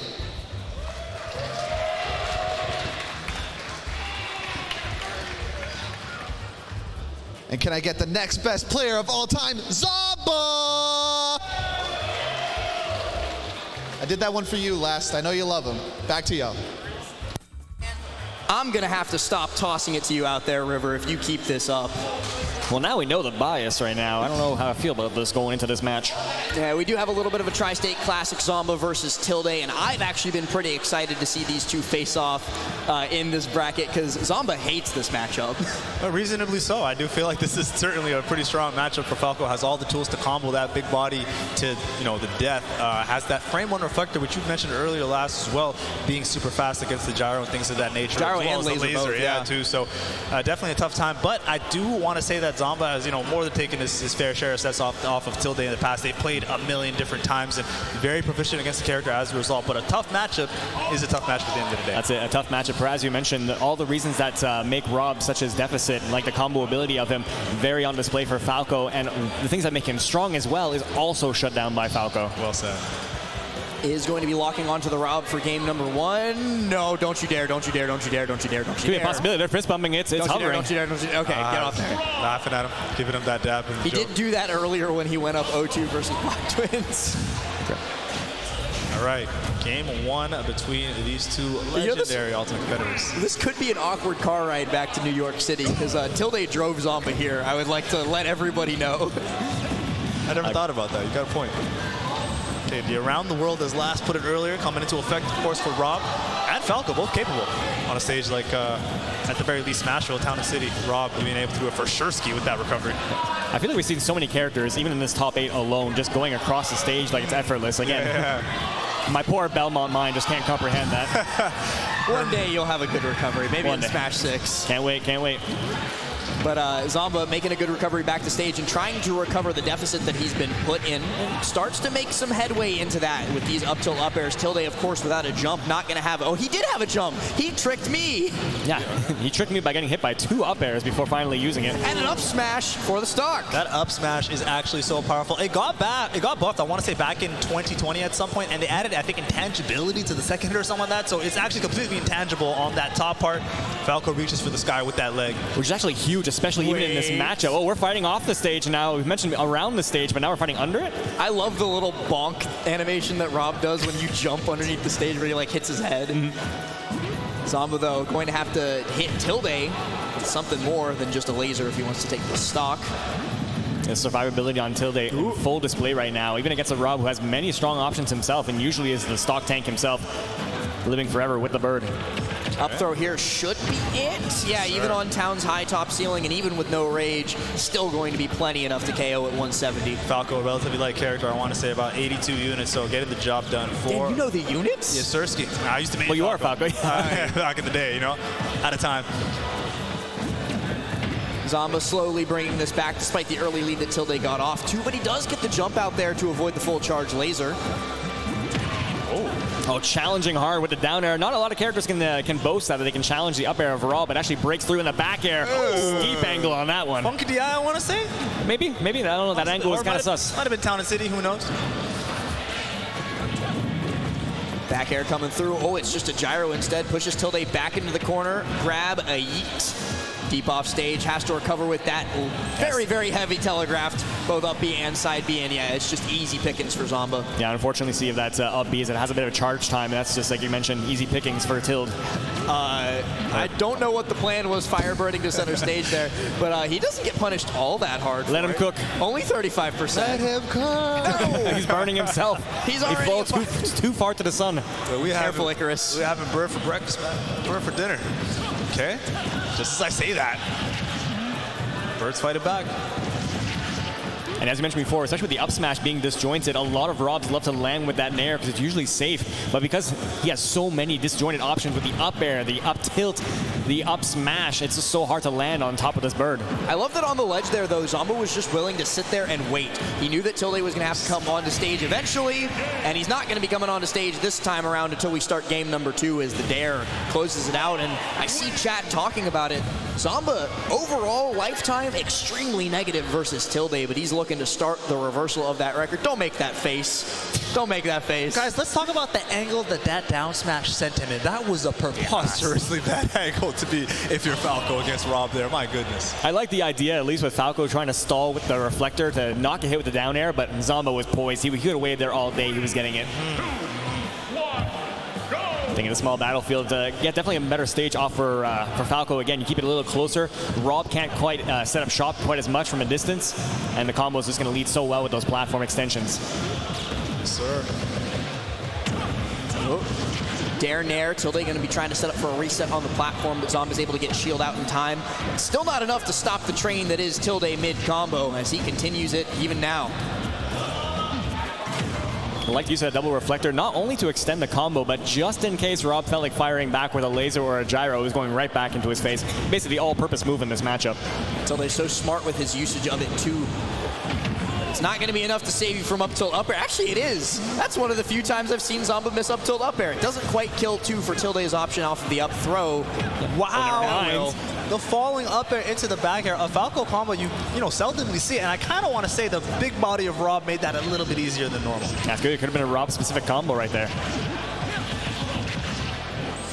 Lots of damage being built up. Now Zomba has to recover versus Tilde. He just gets to jump straight back onto the stage. The last hit of Fair going to at least give him a consolation prize since he couldn't get the edge guard. Okay, it's that grab. Oh, doesn't opt for the down throw, opts to go for recovery. Again, we mentioned Rob does not have the best recovery, is quite telegraphed, and with Rob, can last forever. Doesn't quite get it, actually. I'm amazed that Tilde was able to make it back to the ledge, but he's got to do it again, and this time around, the reflector a little bit too early, and the gyro smacks him in the beak. He did save his jump to the best of his ability as he could last, but eventually all good things must come to an end. Absolutely, and I'm never impressed with a character that has a phenomenal recovery. I'm impressed by a character who has a bad recovery, but you make it work Well said. with the options you have. Ooh, great movement by Zomba around that platform, not getting caught out by the combo starters that Tilde was throwing his way. Still not getting caught out by the up tilts. Oh, but landing Nair does it. Much closer game this time around right now. It's like nothing even to give until that down air bails right through, giving him a taste of his own medicine. My goodness, hit him with the very tip of that down air at the ledge. Good stuff. Oh. And the onslaught still continues. The platform extension, as I mentioned before, small battlefield paying dividends right now. 75% pretty much unanswered. Incredible, incredible damage up from Tilde. The boy is cooking right now, let me tell you. Tilde, all that time in Elite Smash, all that time in training mode, is paying dividends as he's able to combo Zomba all the way into that right side blast zone for the final stock of the game. Ties us up, 1 apiece. Wow. And I kept saying, I was always like frustrated, because I'm like, how does Pyra get away with being a character that uses down air and neutral to combo? We're seeing it right here with Falco, just the same. Don't forget Mythra too, because she does the same damn thing. Yeah, that's true. Very hot sequence coming through from Tilde, though. Demonstrating that just because you lose game number 1, you're not down and out. We've seen that way too many times throughout this tournament, people making crazy, crazy comebacks. And now, it's going to come down to who wins this rubber band game. Yes, sir. And let me stress upon the fact that, of course, the matchup might not be the best, but it's all about the person piloting the character. And you mentioned it as well earlier, the Twitter clips, the Elite Smash, all these different things are things that Tilde has done, not by accident, in order to really perfect the Falco combo game. He truly is the pioneer of that meta. Baby. He truly is the pioneer of the Falco combo meta, if you ask me. And here he is for that reason, in top 4, guaranteed of. And of course, there are many, many, many other Falcos out there. The agenda is alive and well. But Tilde, he got scared. No, sorry, man. You're not going to get away with that one. I think he got a little scared there, or potentially was looking for a potential tech. Unfortunately, that first down air did not connect, but the second one was lying in wait. Sir. Going up high, even Falco with his huge jump still can't afford to chase Rob that high in the blast zone. Yeah, Rob holding up a sign like, you must be this tall to ride the ride. And Falco's like, come on, man. I swear I'm 6 foot. My Tinder says 6 foot. Back air from Zomba going to send Tilde deep off stage, and Zomba's just a little bit too low, clips his toes, but it's not enough to combo. A little bit off the mark, but his brain's in a good spot trying to get that stock to work out. The pressure is on right now, doing a great job of just building up on this lead. Has to come back to the ledge. Well, Falco beating the chase there off stage. He can go off stage, but like I mentioned, it's really hard to challenge a Rob, especially because they can throw an up air for free. Gyro on the ledge being used against Zomba forces him to get back on stage in a very weird way until they can capitalize. He runs out of fuel for the second time in this top 8. I feel like it's so rare to see Rob run out of fuel, but we've seen it happen to Zomba twice now. It's kind of the one weakness we don't really talk about Rob. We know it when we see it, but we keep saying like you can't it's so really hard to edge get guard him Rob into that situation. Yeah. Oh no, Tilde! That's an awkward recovery, and of course Zomba gonna go for it. I like the idea though of angling it up and trying to recover high, because a lot of people they'll go early, they'll pull the trigger too quickly and try and cover the horizontal angle back to stage. Zomba though, he's a little bit too wise for his ears. Tilde, as you're saying that though, right now I think he's making up for lost time as he racked up 95% effortlessly. That was insane. That whole sequence was absolutely crazy. But not enough to take the stock though. Like just when you think the bird is out, he gets a grab. And then look where we're at right now. Uh-oh, okay, that gyro was in a dangerous place. You're lucky you got dash attacked and popped up to the ledge, because otherwise you would have gotten ping-ponged. That gyro had definitely evil intentions right there, but thankfully able to come out, but still not out of harm's well right now. At death percentage, no less. Gonna go for the down throw. No, the up throw with a platform assistant, just barely not gonna take him off. Yeah, not quite enough, but the next one certainly will be. And you know what? Zomba's not even gonna opt for it. Just a back hit of Nair. Actually unfortunate. Trying to go for the tried and true combo that he's using with the 9-5 right there. Unfortunately, had to call in sick today. And still a great employee, for you, sir. That is beautifully well said by Herman. And the reversal instead, because of the back hit of that Nair started for Rob getting from behind. What makes the matchup also very scary too, which I think somehow we failed to mention when it comes to Rob specifically, doesn't exactly have the best aerials for getting out of disadvantage. Bar was in front of him with that fair, I think being about frame 7 or something like that. But guess what? Falco's typically comboing you from below. So, I mean, it's just so scary when you get hit, but it almost seemed like it didn't bother Zomba at all right there with the 2-stock winning game 3. Gentlemen, we've seen a lot of game 5s in this top 8, and so I hesitate to even begin to believe that it could be closed out here. And the start to this game that Tilde has already had might be proving me vindicated. Absolutely. Obviously, we don't have any Montreal players left here in the bracket, but we're kind of known for having our game 5s all throughout top 8, and maybe they got a bit of us in here. The spirit is alive and well of Montreal, even if none of the players are. The choice of Gangplank Galleon too. I got to shout that out for this all-important game 4. Zombear and Zomdare neither going to connect, so Tilde is going to get a second chance back up on stage to try and close this first stock. Yes, sir. Again, baiting the chase to go off stage right now, but content to just follow up when he gets onto the ledge. Oh, that was some tricky movement from both players, and both of them are going to be able to just reset the situation. A dash attack in from Zomba going to put another awkward situation that Tilde is going to win out on with just a nice little bear. That was really odd. I mean, the F tilt, okay, gets hit by the up smash at that situation. That was really weird from before, but hey, it worked out at the end of the day. No complaints if you are Zomba. We got there eventually, and I think people kind of mistake because they usually try to like punish the fair, but don't realize it has like a landing hitbox. Of course, Zomba probably experienced in this matchup knew to wait it out to go for that up smash. 100% well said. Oh, drag down there, not going to be able to combo into anything more. Like you were talking about, Zomba has a lot of experience in this matchup, so he does know like those little idiosyncrasies of how to get out. And speaking of an idiosyncrasy, footstool dare? Who does that? We saw him do it earlier in the previous set, and like I was like, wait, did he just footstool dare with Rob? I was certain that I saw that. Everybody's footstool daring these days. We got to catch up with the times. If Rob's doing it, why aren't you? You know what I'm trying to say? Take notes, everybody. But okay, again, the gyro being in a very scary spot is out of the picture now. Tilde. Oh, falling up air again. That's the second time he's just like a... What? It looked like Tilde was able to grab onto the ledge and drag himself out of that kill situation, but Zomba, just when you think you're done, he has one more trick left in the bag. It's crazy how many opportunities Zomba's gonna take. Never mind. We mentioned experience in the matchup, and maybe if you played Rob enough, you gotta have some gyro motions of yourself. Tilde saying, hey man, sometimes I am a frequenter of gyrobicania myself. Let me tell you. We're all around the world. Okay, double up tilt.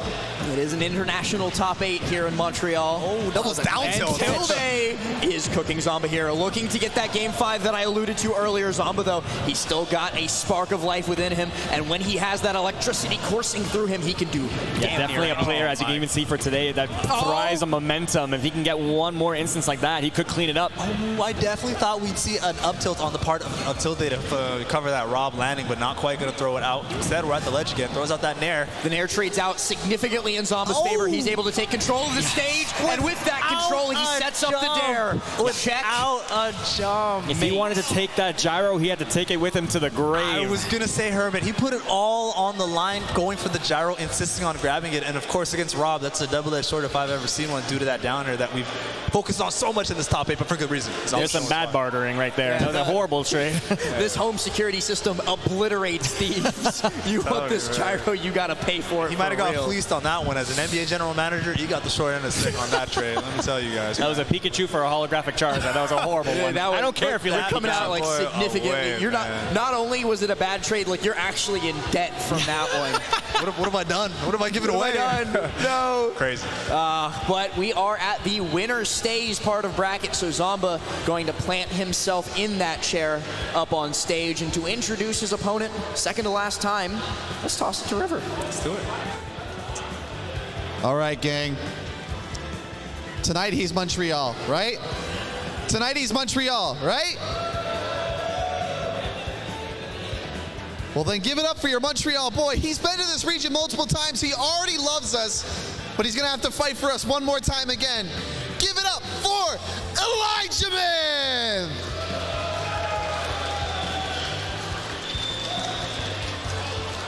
Back to y'all.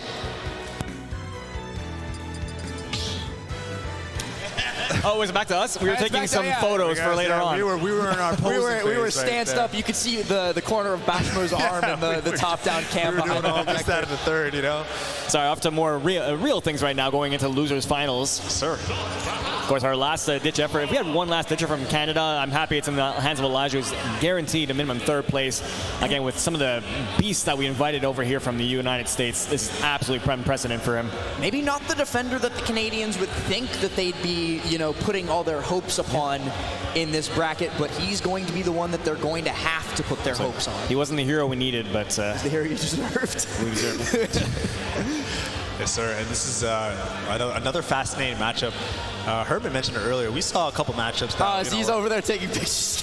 He might be here for another while, so you have time to finish your thought. Yeah, as I was saying, Herman made a good point of matchups that we saw earlier. We saw some, obscure ones that you won't really see too often, being, the Falcon and the Shark. Then you have some meta ones, which of course is the Rob and the Snake. And now you're seeing, the faces of both of those, of that kind of coin in the Rob and then the Shark. So we're going to see how these two different entities collide, if you will. Yeah, definitely a mixed match of characters right now. And we already mentioned that Rob had a lot of priority. He definitely cover landings a lot against the Rob, giving him a bit of a trouble.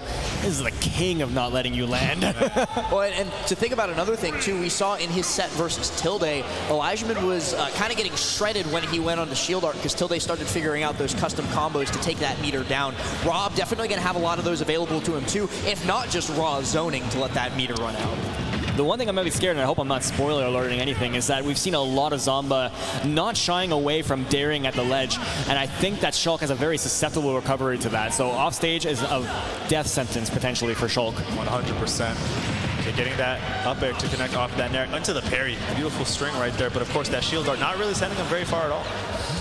Well, a quick laser going to be a little bit too low, in the reverse hit of Nair maybe sets up for it. Indeed it does. Elijahman's able to fire first blood. Now there's something to be said about when you're coming in from the losers finals, you're already warmed up. You're playing already. Elijahman had a bit of time to cool down. Never mind, he's still on fire. Absolutely. Like I said, I hope he was over there. We still have the setups ready. He probably was grinding with one of literally anybody not in this bracket, which is the vast majority of smashers here. So, enough of that meat gunner. Here's the one that got him here in the first place. The Shulk, as he does lose his first stock, but still keeping it really close. The back hit of that nair into the back air to connect. Elijmin playing like a man possessed, trying to set up Zomba for that offstage, and these reverse hit nairs are insane. Like, how do you even recover against that, especially as a Raw being that big body in the first place? Okay, the down tilt's coming through. Of course, the demonic down tilt that we dubbed earlier, making its appearance inevitably that we knew it would. hitting him on the platform. Come on now, what's going on with this down tilt? This is where it's going to be an interesting matchup too, because usually Raw wants to stay away, but he actually has advantage up close because Shulk doesn't have the fastest out of shield options. He just tumbled. He just. Zomba has the confidence of a god. I don't even know what to say about that one other than we'll see how on the final stock. And yep, he's just going to stall out Smash Art Rob. A uniquely privileged character to be able to do that. Snake as well, and that's why, like, one of the reasons why Snake is such a bad matchup for Shulk too. Because when the bad arts come out, when he starts glowing like a Christmas tree, you go, all right, man, I'll see you at the Christmas party. There it is, man. Annoying co-workers and all. Okay. Ooh, rolls away from the grab. Going to smash form, kind of double-edged sword right now. Yeah, doesn't want to mess with that especially. He does have jump form, which actually could potentially reach it, but doesn't get the benefit of the smash form that he wants. Okay. I'm wondering when Elijmin's going to take the chance and risk going up there to fight Zomba, because you were talking about it. Jump form will let him get that high, but it's a huge risk because he's got to burn all of his resources in the process of getting up there. This time the trade comes out in Elijmin's favor, and he brings Zomba down onto his final stock. What's interesting is thing, and I feel like he can almost play like a Monado-less game and still do very good in this matchup. Who knows? Maybe that's the level 10 mix-up, is just don't use your neutral B. I don't think that's going to be the future of the Shulk meta, though, to be completely honest with you. And the future of the Shulk meta is going to be decided in another game as Zomba finds game number 1. Amazing conversion with that gyro in the corner, getting the down smash to connect. Beautiful stuff from Zomba. All right, I see a quick teachable moment, guys. Somebody in chat says, chat, what does Buster Art do? Serious question. Who wants to take this one? So basically, it does less knockback, but you're going to do more damage. But in turn, the same kind of happens to you. You will also receive a bit more percentage damage. Thank you, From what I remember. Perfect. Take it from me, the Shulk expert. Thank you, Professor Hermit. Very much appreciated, and it brings us, perfectly into game number 2 as we go to Elijmin's counter pick of Battlefield. 3 platforms, and see what he can do with this counter pick. Not the stage I actually would have expected from Shulk, but okay. Chad, I'm not going back to the southern accent. I lost a bet. Never again. You gotta wait till he loses his next bet. Yeah, we had Arthur Morgan last for just that limited time, but hey, man, I'm not gonna say I'll be mad if it comes out again. That's all I'm had to enjoy it while it was here, guys. And I said the Battlefield pick was kind of questionable. I wasn't see what he's getting from it, but he got 100% for his name right now. Ooh, and gets the stock. Empty hop, F-tilt with smash Monado. Yes, sir, I'll have some of that if you are Elijmin. That was a beautiful setup. Scary situation right there. He's basically pugging the shield, knocking on the door, letting see if he'll open up. But guys, game number 1 started off pretty much the same way. It might not have been a 0 to death, but Elijmin still fired very quickly with the first stock, and Zomba was still able to fire back and take it the entire game, not even just Elijmin's stocks. But we saw this versus Tilde. The dare into F-tilt does so much damage with Buster Art. Double nair chase right here with the Smash Monado art going coast to coast right now is Zomba trying to avoid the craziness of Shulk. Quick little swing off ledge. Elijmin going to be able to make it back at a footstool. Beautifully done. Going to have enough distance to make it back while in shield art. That is unfortunate for Waidu's very own Elijmin. Going to smash form yet again. Even with a big heavy body of Rob, it does not matter. We saw before, F-tilt almost at this percentage took the stock last time. You see him holding the shield for dear life. That's the other thing that's kind of like unknown about smash form, is that you also do less shield damage. So being in shield isn't as detrimental as other characters. Yeah, you can, while of course grab is going to be a threat because the knockback buff does apply to Shulk's grab throws, it's still not as much of a detriment as getting hit by a Smash Art Fair, so you might want to just hold shield if you don't have the option like Rob to just go all the way into space, like Zomba is so kindly demonstrating for me right now. He's the best teacher's assistant, isn't he? He is, man. You got to do your cost-benefit analyses when you can, guys. Make no mistake. Okay. Quick little laser, but Elijmin's Smash Art has now run out, so he's going to have to opt for something else. Zomba just going to keep stuffing him. That's fade back fair. What he was doing during game number 1. That fade back fair hitting him actually made me laugh. Like I was like, yo, wait, seriously? Zomba making this slow climb. As you mentioned before, he has a bit of a lead right now, but he's able to slowly make his way back. Oh, Zomba gave it all up. He fast fell too far, expecting Elijmin to maybe try and go low to avoid the edge guard, and Elijmin's just going to get his feet underneath him, pop Smash Art, and then pop the up tilt. You mentioned it earlier, Last. The stickiness of the platforms is one problem altogether, but if you're a big body of Rob trying to get off a platform, even harder. But sometimes you just don't even matter. You got that up smash. And just before the shield came out. Game number 1 went the same way. Zomba's brought us to fully even. Last stocks both. and he's getting comboed here. Not a ton of damage coming through yet, but you can see the momentum clearly in Zomba's favor at the moment. Double parry. Oh, he needs to. The double hit coming out. Into the B reverse, like empty grab, that was actually phenomenal. Yeah, my goodness. Who in their right mind gets the frame advantage from double parry and then goes for tomahawk? My goodness, that was incredible. He does recover high. He's actually saving his smash form. He's like, I'll wait till you land and then I'll bring it out. No catch on the tech there, or the missed tech rather. Buster, as we mentioned before, a double-edged sword right now. He's going to put himself at a higher percentage if he takes on too much damage. I don't think Zomba much cares about higher percent. He's going to try and kill you where you stand as you stand. Thinking about the smash art, but opting not to yet. Pops the speed art, just to be a little bit more slippery in this situation, and he certainly is going to make good use of it as he forces Zomba into the corner and up to the sky. We out of here. We out. Uh-oh. Trying to tack on as much damage as he can before potentially going into another smash form.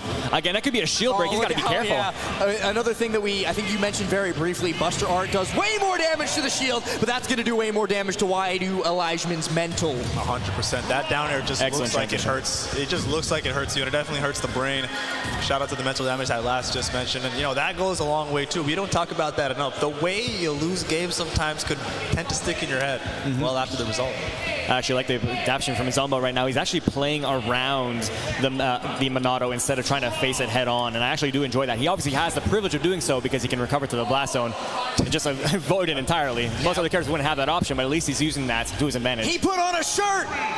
This is what he needed. Now he's warmed up. He's really serious, and he's really feeling it. We'll see if he can feel his way to a game number 5, though, as Zomba, well, he gets caught by the early combo once more, but that seems to be the equation for winning games. I always have seen this early goings that Elijmin is actually having a huge advantage, just like that. Goodness, a 0 to death for the ages from Elijmin to start off game 3. Effortlessly switching out between Monados. Oh, no! Okay, jump art's going to be his saving grace. He's going to be able to get back up onto ledge, and guys, I have to say it, that's done ban over there.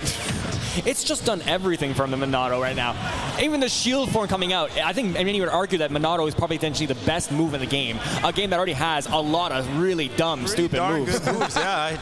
And a character that also has some really dumb moves. Like, look at the nair, look at the backslash, but he's going to have to be looking at this side B. Not quite going to be able to get back up onto ledge before the demon down tilt comes through, and even jump art can't get you back from there. Yeah, I kind of mentioned before, Zomba really good at the ledge and punishing you for trying to get back to it. And unfortunately, up B from Shulk doesn't quite snap the ledge as consistent as it needs to in this matchup. Getting caught by full charge laser with Buster Art out would be like completely devastating. So Elijmin playing around that very well. But now he's getting caught by a drag down up air. Okay. A little bit of a lull in the action. They've been so back and forth, so taking that moment to breathe. Zomba's the first one to go in, and he sure is swinging every single time that Elijmin, I keep calling him Waidu because I'm reading the scoreboard. Sponsored. Good, quick little sponsor call out. A quick little jump call out by Zomba's back air. Of course, with the Zomba Bear, the double down tilt into the fade back bear. Great mix-up that he makes such good use of, man. It's beautiful. I kind of mentioned before how, like, usually in this matchup, you probably see Shulk just actually with him in the air all the time. But because this frame data isn't the best, Rob's able to get these little pokes to, get the advantage right away instead. Right, once you get trapped in place by, like, a Shulk Nair specifically, it's so minus on shield that he gets to do it until your shield pops. But if he doesn't get the chance to swing in the first place, well, it's a completely different story. And Zomba, well, he's going to let him swing this time around as Elijmin finds his way to last stock. At a bad percentage himself right now, but again, we've seen 0 deaths even in this game. Even if he can bust out another one, potentially could push to a game 4. There's that little gyro. Parry there, in he goes. Backing up that nair, but now Zomba turning the offense around in his favor. And once again, Zomba does the incredibly smart thing of just sitting there and waiting for Elijmin to pick an option. Oh no! We've all been hit by it. Everybody in Canada's been hit by it, but not this time around. Zomba's just going to fall down and air dodge low. Zomba firmly cementing that he is in fact an American citizen, indicating that he does not get by. And he's an American sniper as well. Wow. From citizen to sniper, what can't this kid do? He got recruited by the CIA for that mission as he sends Elijmin, Canada's final rep, packing out of the bracket at 3rd place. Well, again, with that scary up smash that, again, as you mentioned before, has taken many his stock. Zomba with the biggest panic option in the world, but was able to cover to the other side, And you know, clean up his stock. that's another thing to give credit to Zomba for. Your panic options being good defensive tools, going down there where there's no chance of being hit. That's a good panic option. Just because it's in a panic doesn't necessarily mean bad. it's bad. Yeah, Definitely. exactly. I think we all panicked. I gotta imagine some of that was I in Zomba too. screamed. That's what I'm Everybody saying. heard They that. had a little bit of heart palpitations there for sure. But, guys, over 150 competitors, 2 remain. It all comes down to this one last intro from our very own MC River. Take it away. We're down to our last one. This is it. Smash Ultimate Battle of Z UMAD. 140 down to 2. One more time, I'd like to give everyone a shout out here for attending Battle of ZX UMAD. Over 575 attendees here at Battle of Z. Give yourselves a round of applause.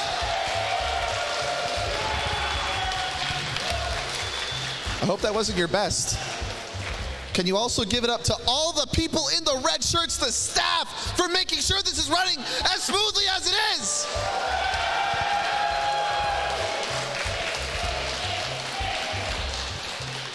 And again, can I get another round of applause for our 3 commentators in the back?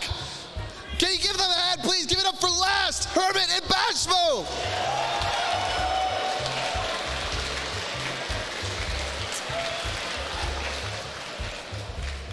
And one more time, you guys like what you see up here? You guys like everything you see up here? Give an even bigger hand to production for making sure that it's streamed and making sure that it looks amazing to you guys.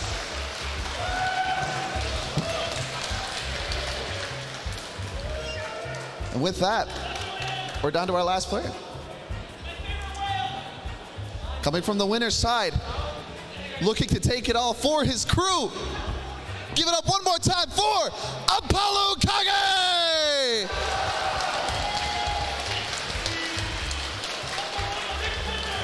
Who I believe currently also went to the bathroom. Yeah, both of our top 2 of Grand Finals went to the bathroom. All right, you know what?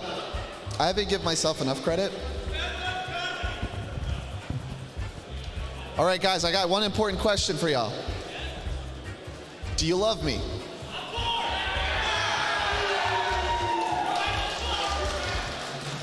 Do you love me? Don't throw the chair. Don't throw the chair. Shout outs to all of you for 5,000 viewers for Battle of ZX UMAD for Smash Ultimate. Make some noise!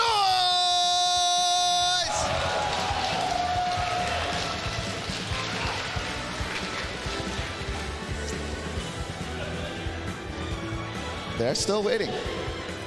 But with that, I'll leave it back to R3 for the last time tonight.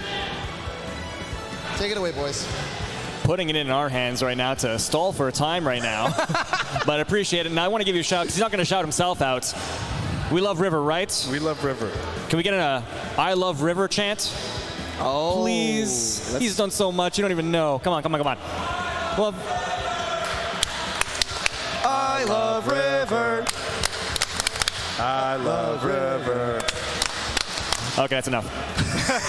You can't love him that much. He's It'll go to his head.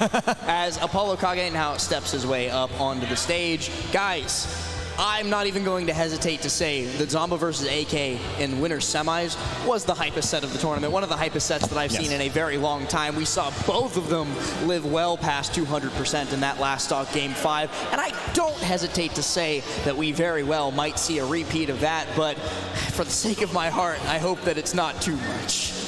Absolutely. Obviously, as much as I would love to see the Canadian Shulk make it to Grand Finals, I'm definitely not disappointed by what we're going to see. If it's anything like their last encounter in winter semis, I'm not going to be disappointed. That was truly a set for the ages and a finish for the ages as well. If this even lives up to 1% of that, I think I'd be a happy camper if I have to be honest with you guys. It's going to be a great, great Grand Finals coming in. One last photo op just for Z. We even see the camera's viewfinder on our camera.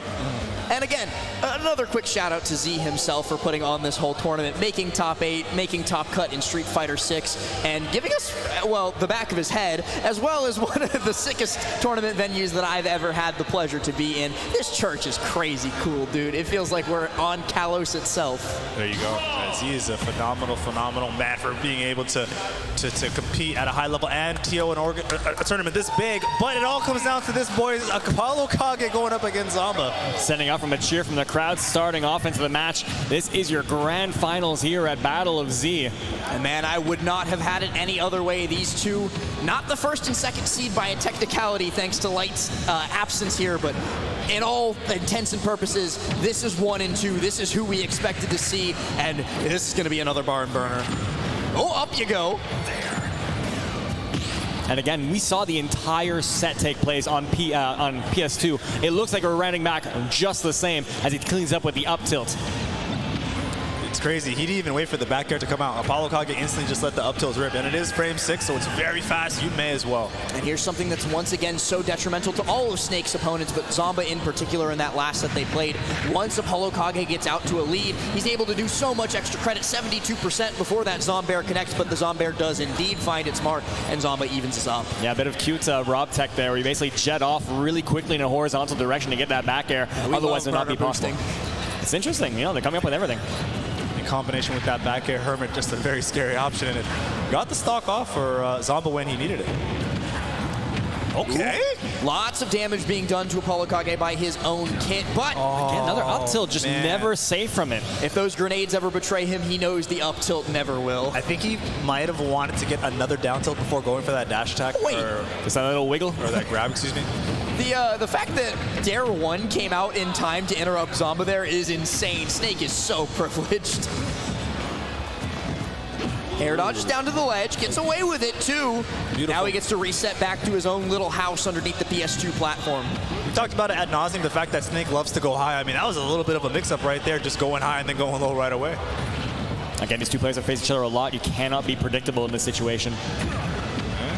Down tilt sent on the high. Such a good showing for ApolloKage, who's basically like been on the back burner. He's been sitting, lying in wait in grand finals. Look like he hasn't even like cooled up a little bit.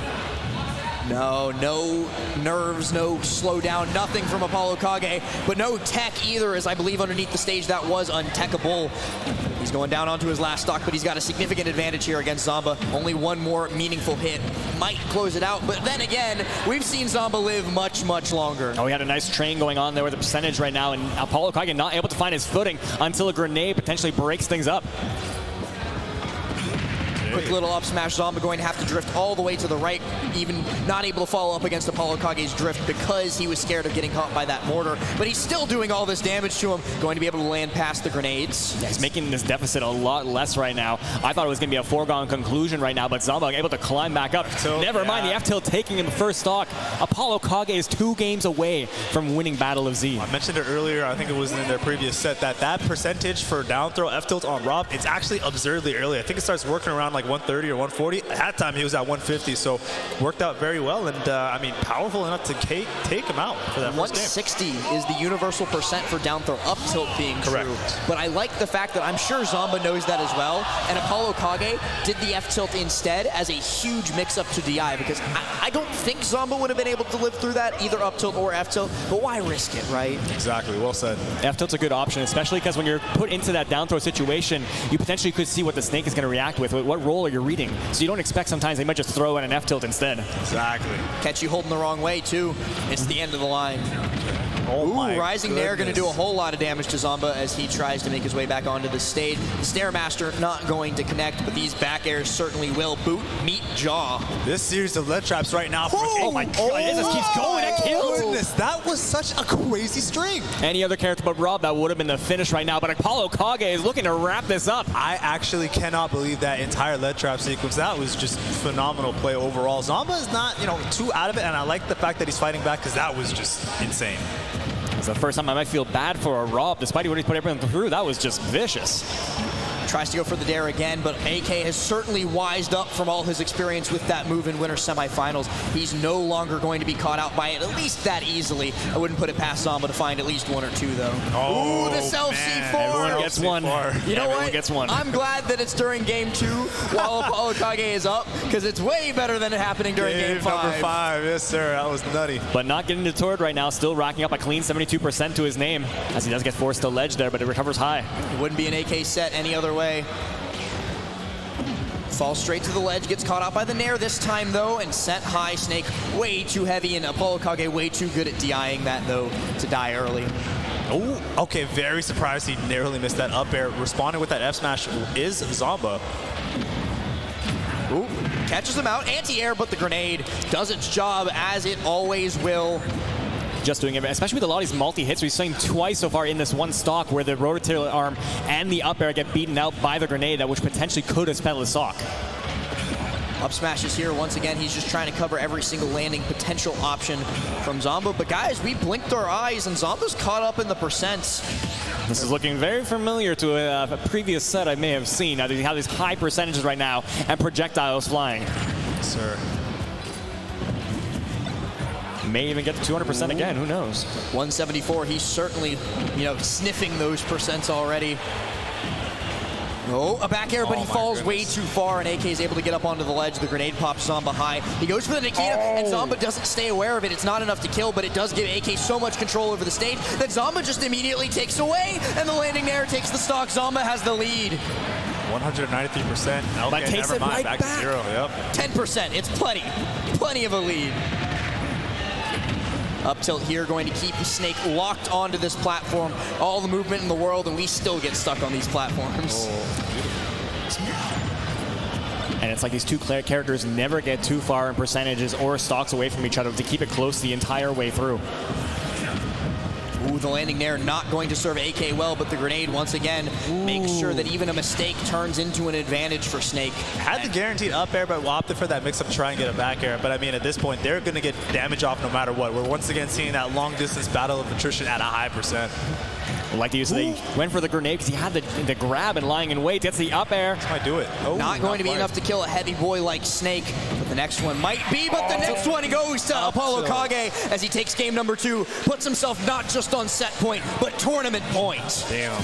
Great catch right there from AK, and this is looking really strong right now for the Snake main.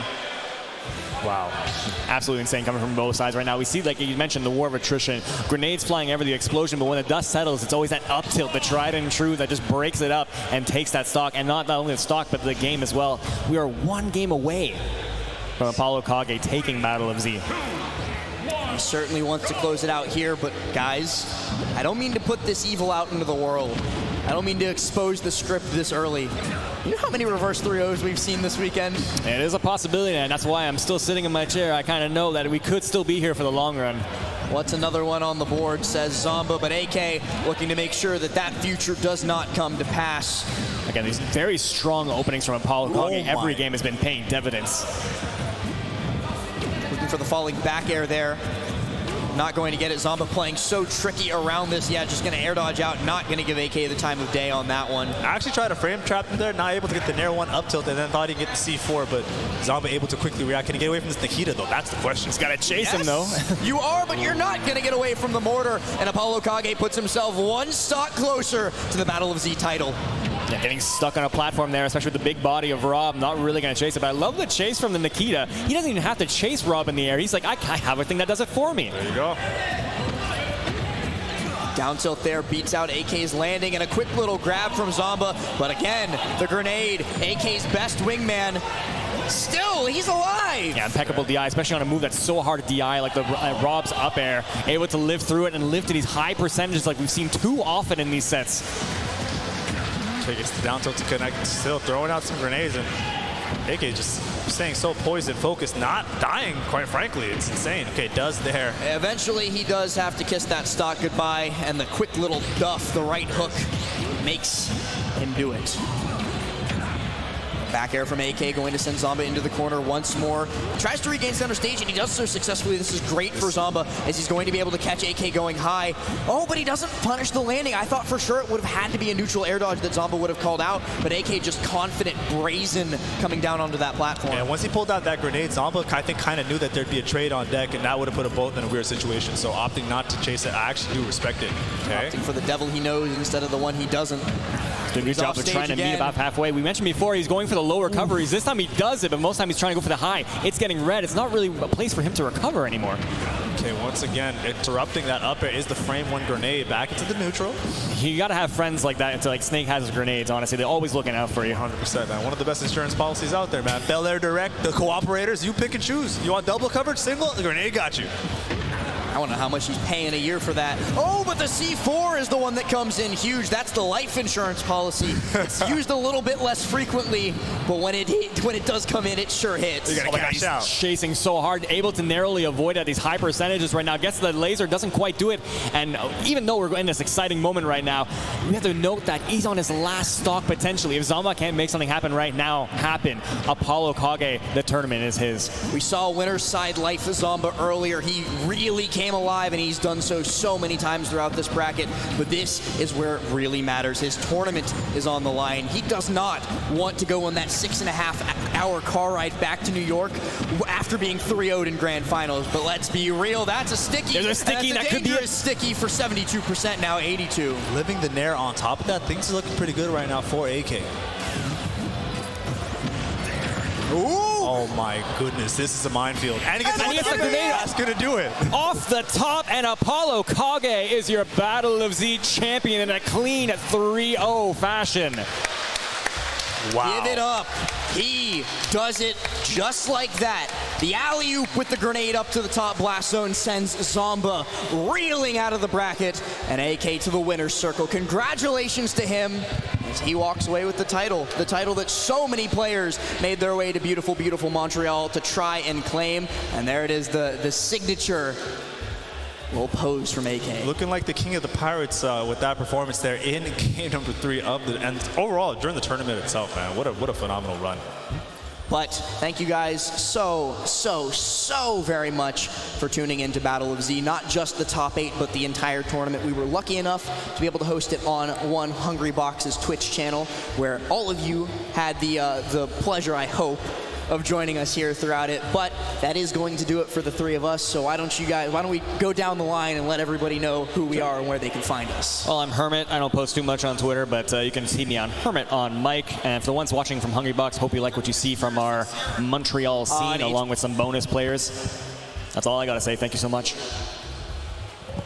I am Bashman_4. You guys can follow me on Twitter if you'd like, at Bashman_4. You know, I play, commentate here and there whenever I can, organize this a little bit too, you know, so we're really out here. And sorry about that. Was talking to Z off camera a little bit, but my name is Liquid Last. I do a whole lot of random stuff. I'm the coach for Team Liquid, and occasionally get to make my voice heard on the mic, and I hope you all enjoyed tuning in on this stream. And guess what? Don't go anywhere, because we're going to have the rest of Street Fighter on this channel. Little quick little surprise for everybody. So if you're a new Street Fighter 6 fan or an old one returning to the game, you're definitely in for a treat in that. But once again, thank you all so very much for tuning in to Smash Ultimate Top 8. From the 3 of us and from everybody here at Battle of Z in Montreal, good night. All right, was that a fantastic top 8, everyone? I know you're itching to get into it, but right now, we got to congratulate everyone in top 8 for Smash Ultimate here tonight. But to do that, I have to call to the stage fellow top 8 placer and organizer. Please give a big hand for Montreal's very own Z!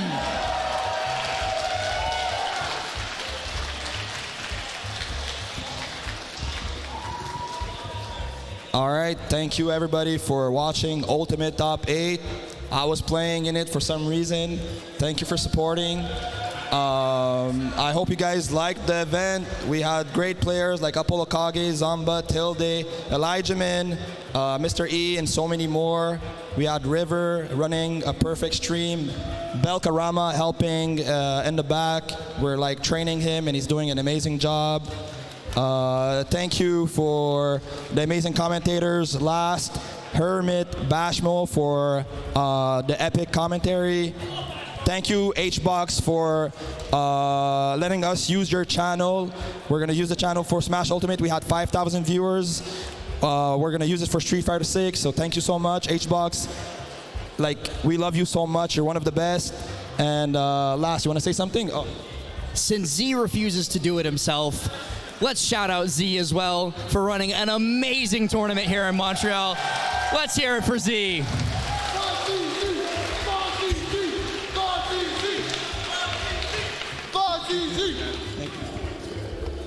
All right, thank you so much, guys. So I'm gonna call all the top 8 players, please, on stage. So let's start with myself, Z.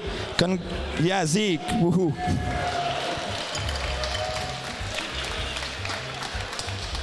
Black Twins. In 7th place, someone just like me who TOs but in Toronto, Ontario, and one of my closest friends in the community. Can we give it up for Black Twins 13?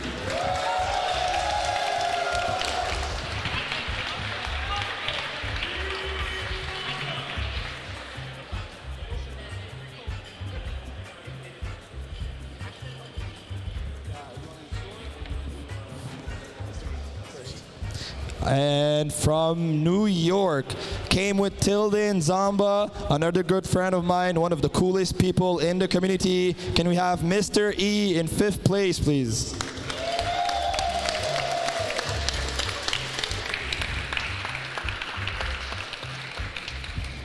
VT, let's go this way. In 5th place as well.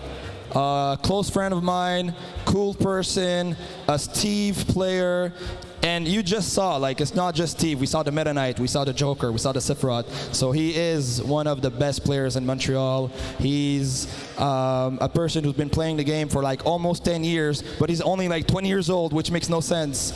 But let's give it out to one of our veterans, Soar.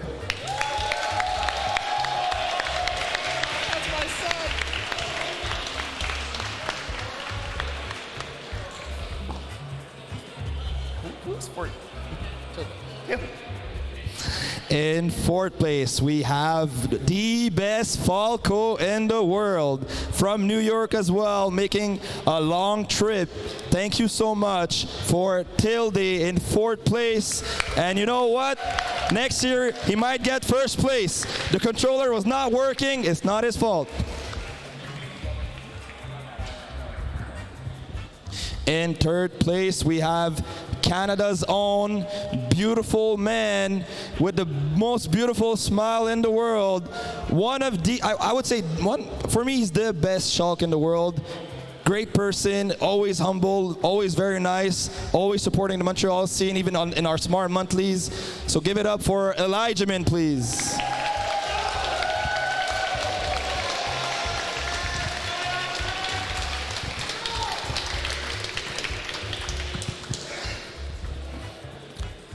In 2nd place, we have someone who I never interacted much with, but right now he's one of my favorites.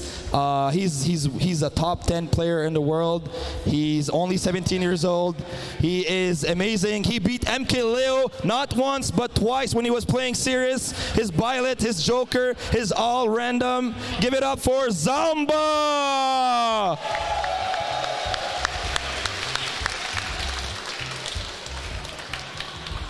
By the way, MKLeo saw Zomba here. It's like, Z, I cannot make it anymore. I'm sorry.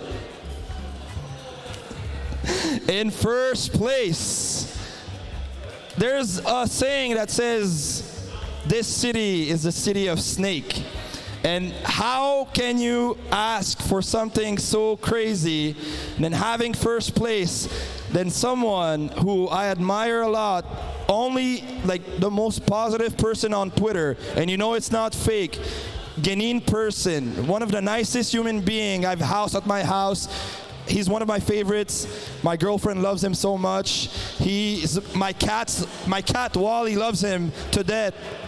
Give it up to the best snake player in the world. I'm sorry, MVD. ApolloKage.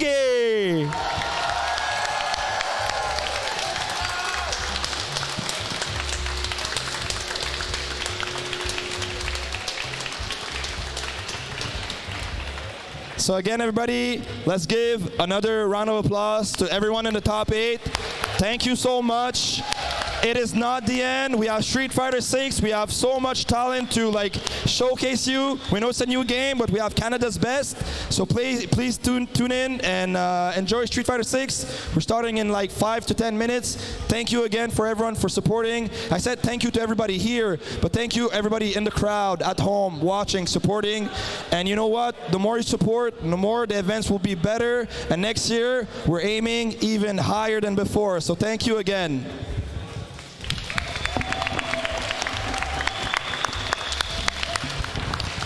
Stick around. We'll be back.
All right. What is up, everybody? Yo, welcome back. This is the Battle of Z. This is UMAD. This is all your Street Fighter 6 dreams, and we're getting into that top 8. Happy to see y'all here. We're getting hype, and I'm Wooly, and I'm here joined by my co-commentators. Hey, I'm Rami. Hey, I'm John. And yo, I am more than excited to get into this. Like, we've got a storied bracket here with over we had 192 entrants. It's crazy. It's crazy. You know, at the Air Dashers tournament, everyone playing Street Fighter, and yeah, we've been consolidating our notes. Exactly, putting it all together, like a ton of talent coming through, and we boil it all the way down to our top 8, starting out on the winner's side, Flux and Spooter. Of course, we've got a JP Sim situation going on. And of course, Flux has been grinding super hard. Like, just came off his win in Toryukin a week ago. And the inaugural tournament, of course. Yes. You know, like, looking at that $1 million, maybe. Who knows? That's a lot of pressure to put on somebody. But I keep telling them, hey, yo, think about that. We all have to dream big. We all have to aim high. And then, of course, also in winners, we've got Walnut Con representing Ontario, as well as RDT, our local Dalsim player, now rechristened RDT. Yeah. Still Snap will win our hearts a little bit, but we'll say RDT for now. Yeah. You know? That's to please them. Exactly. Coming up in the losers, of course, we've got Bakalid with a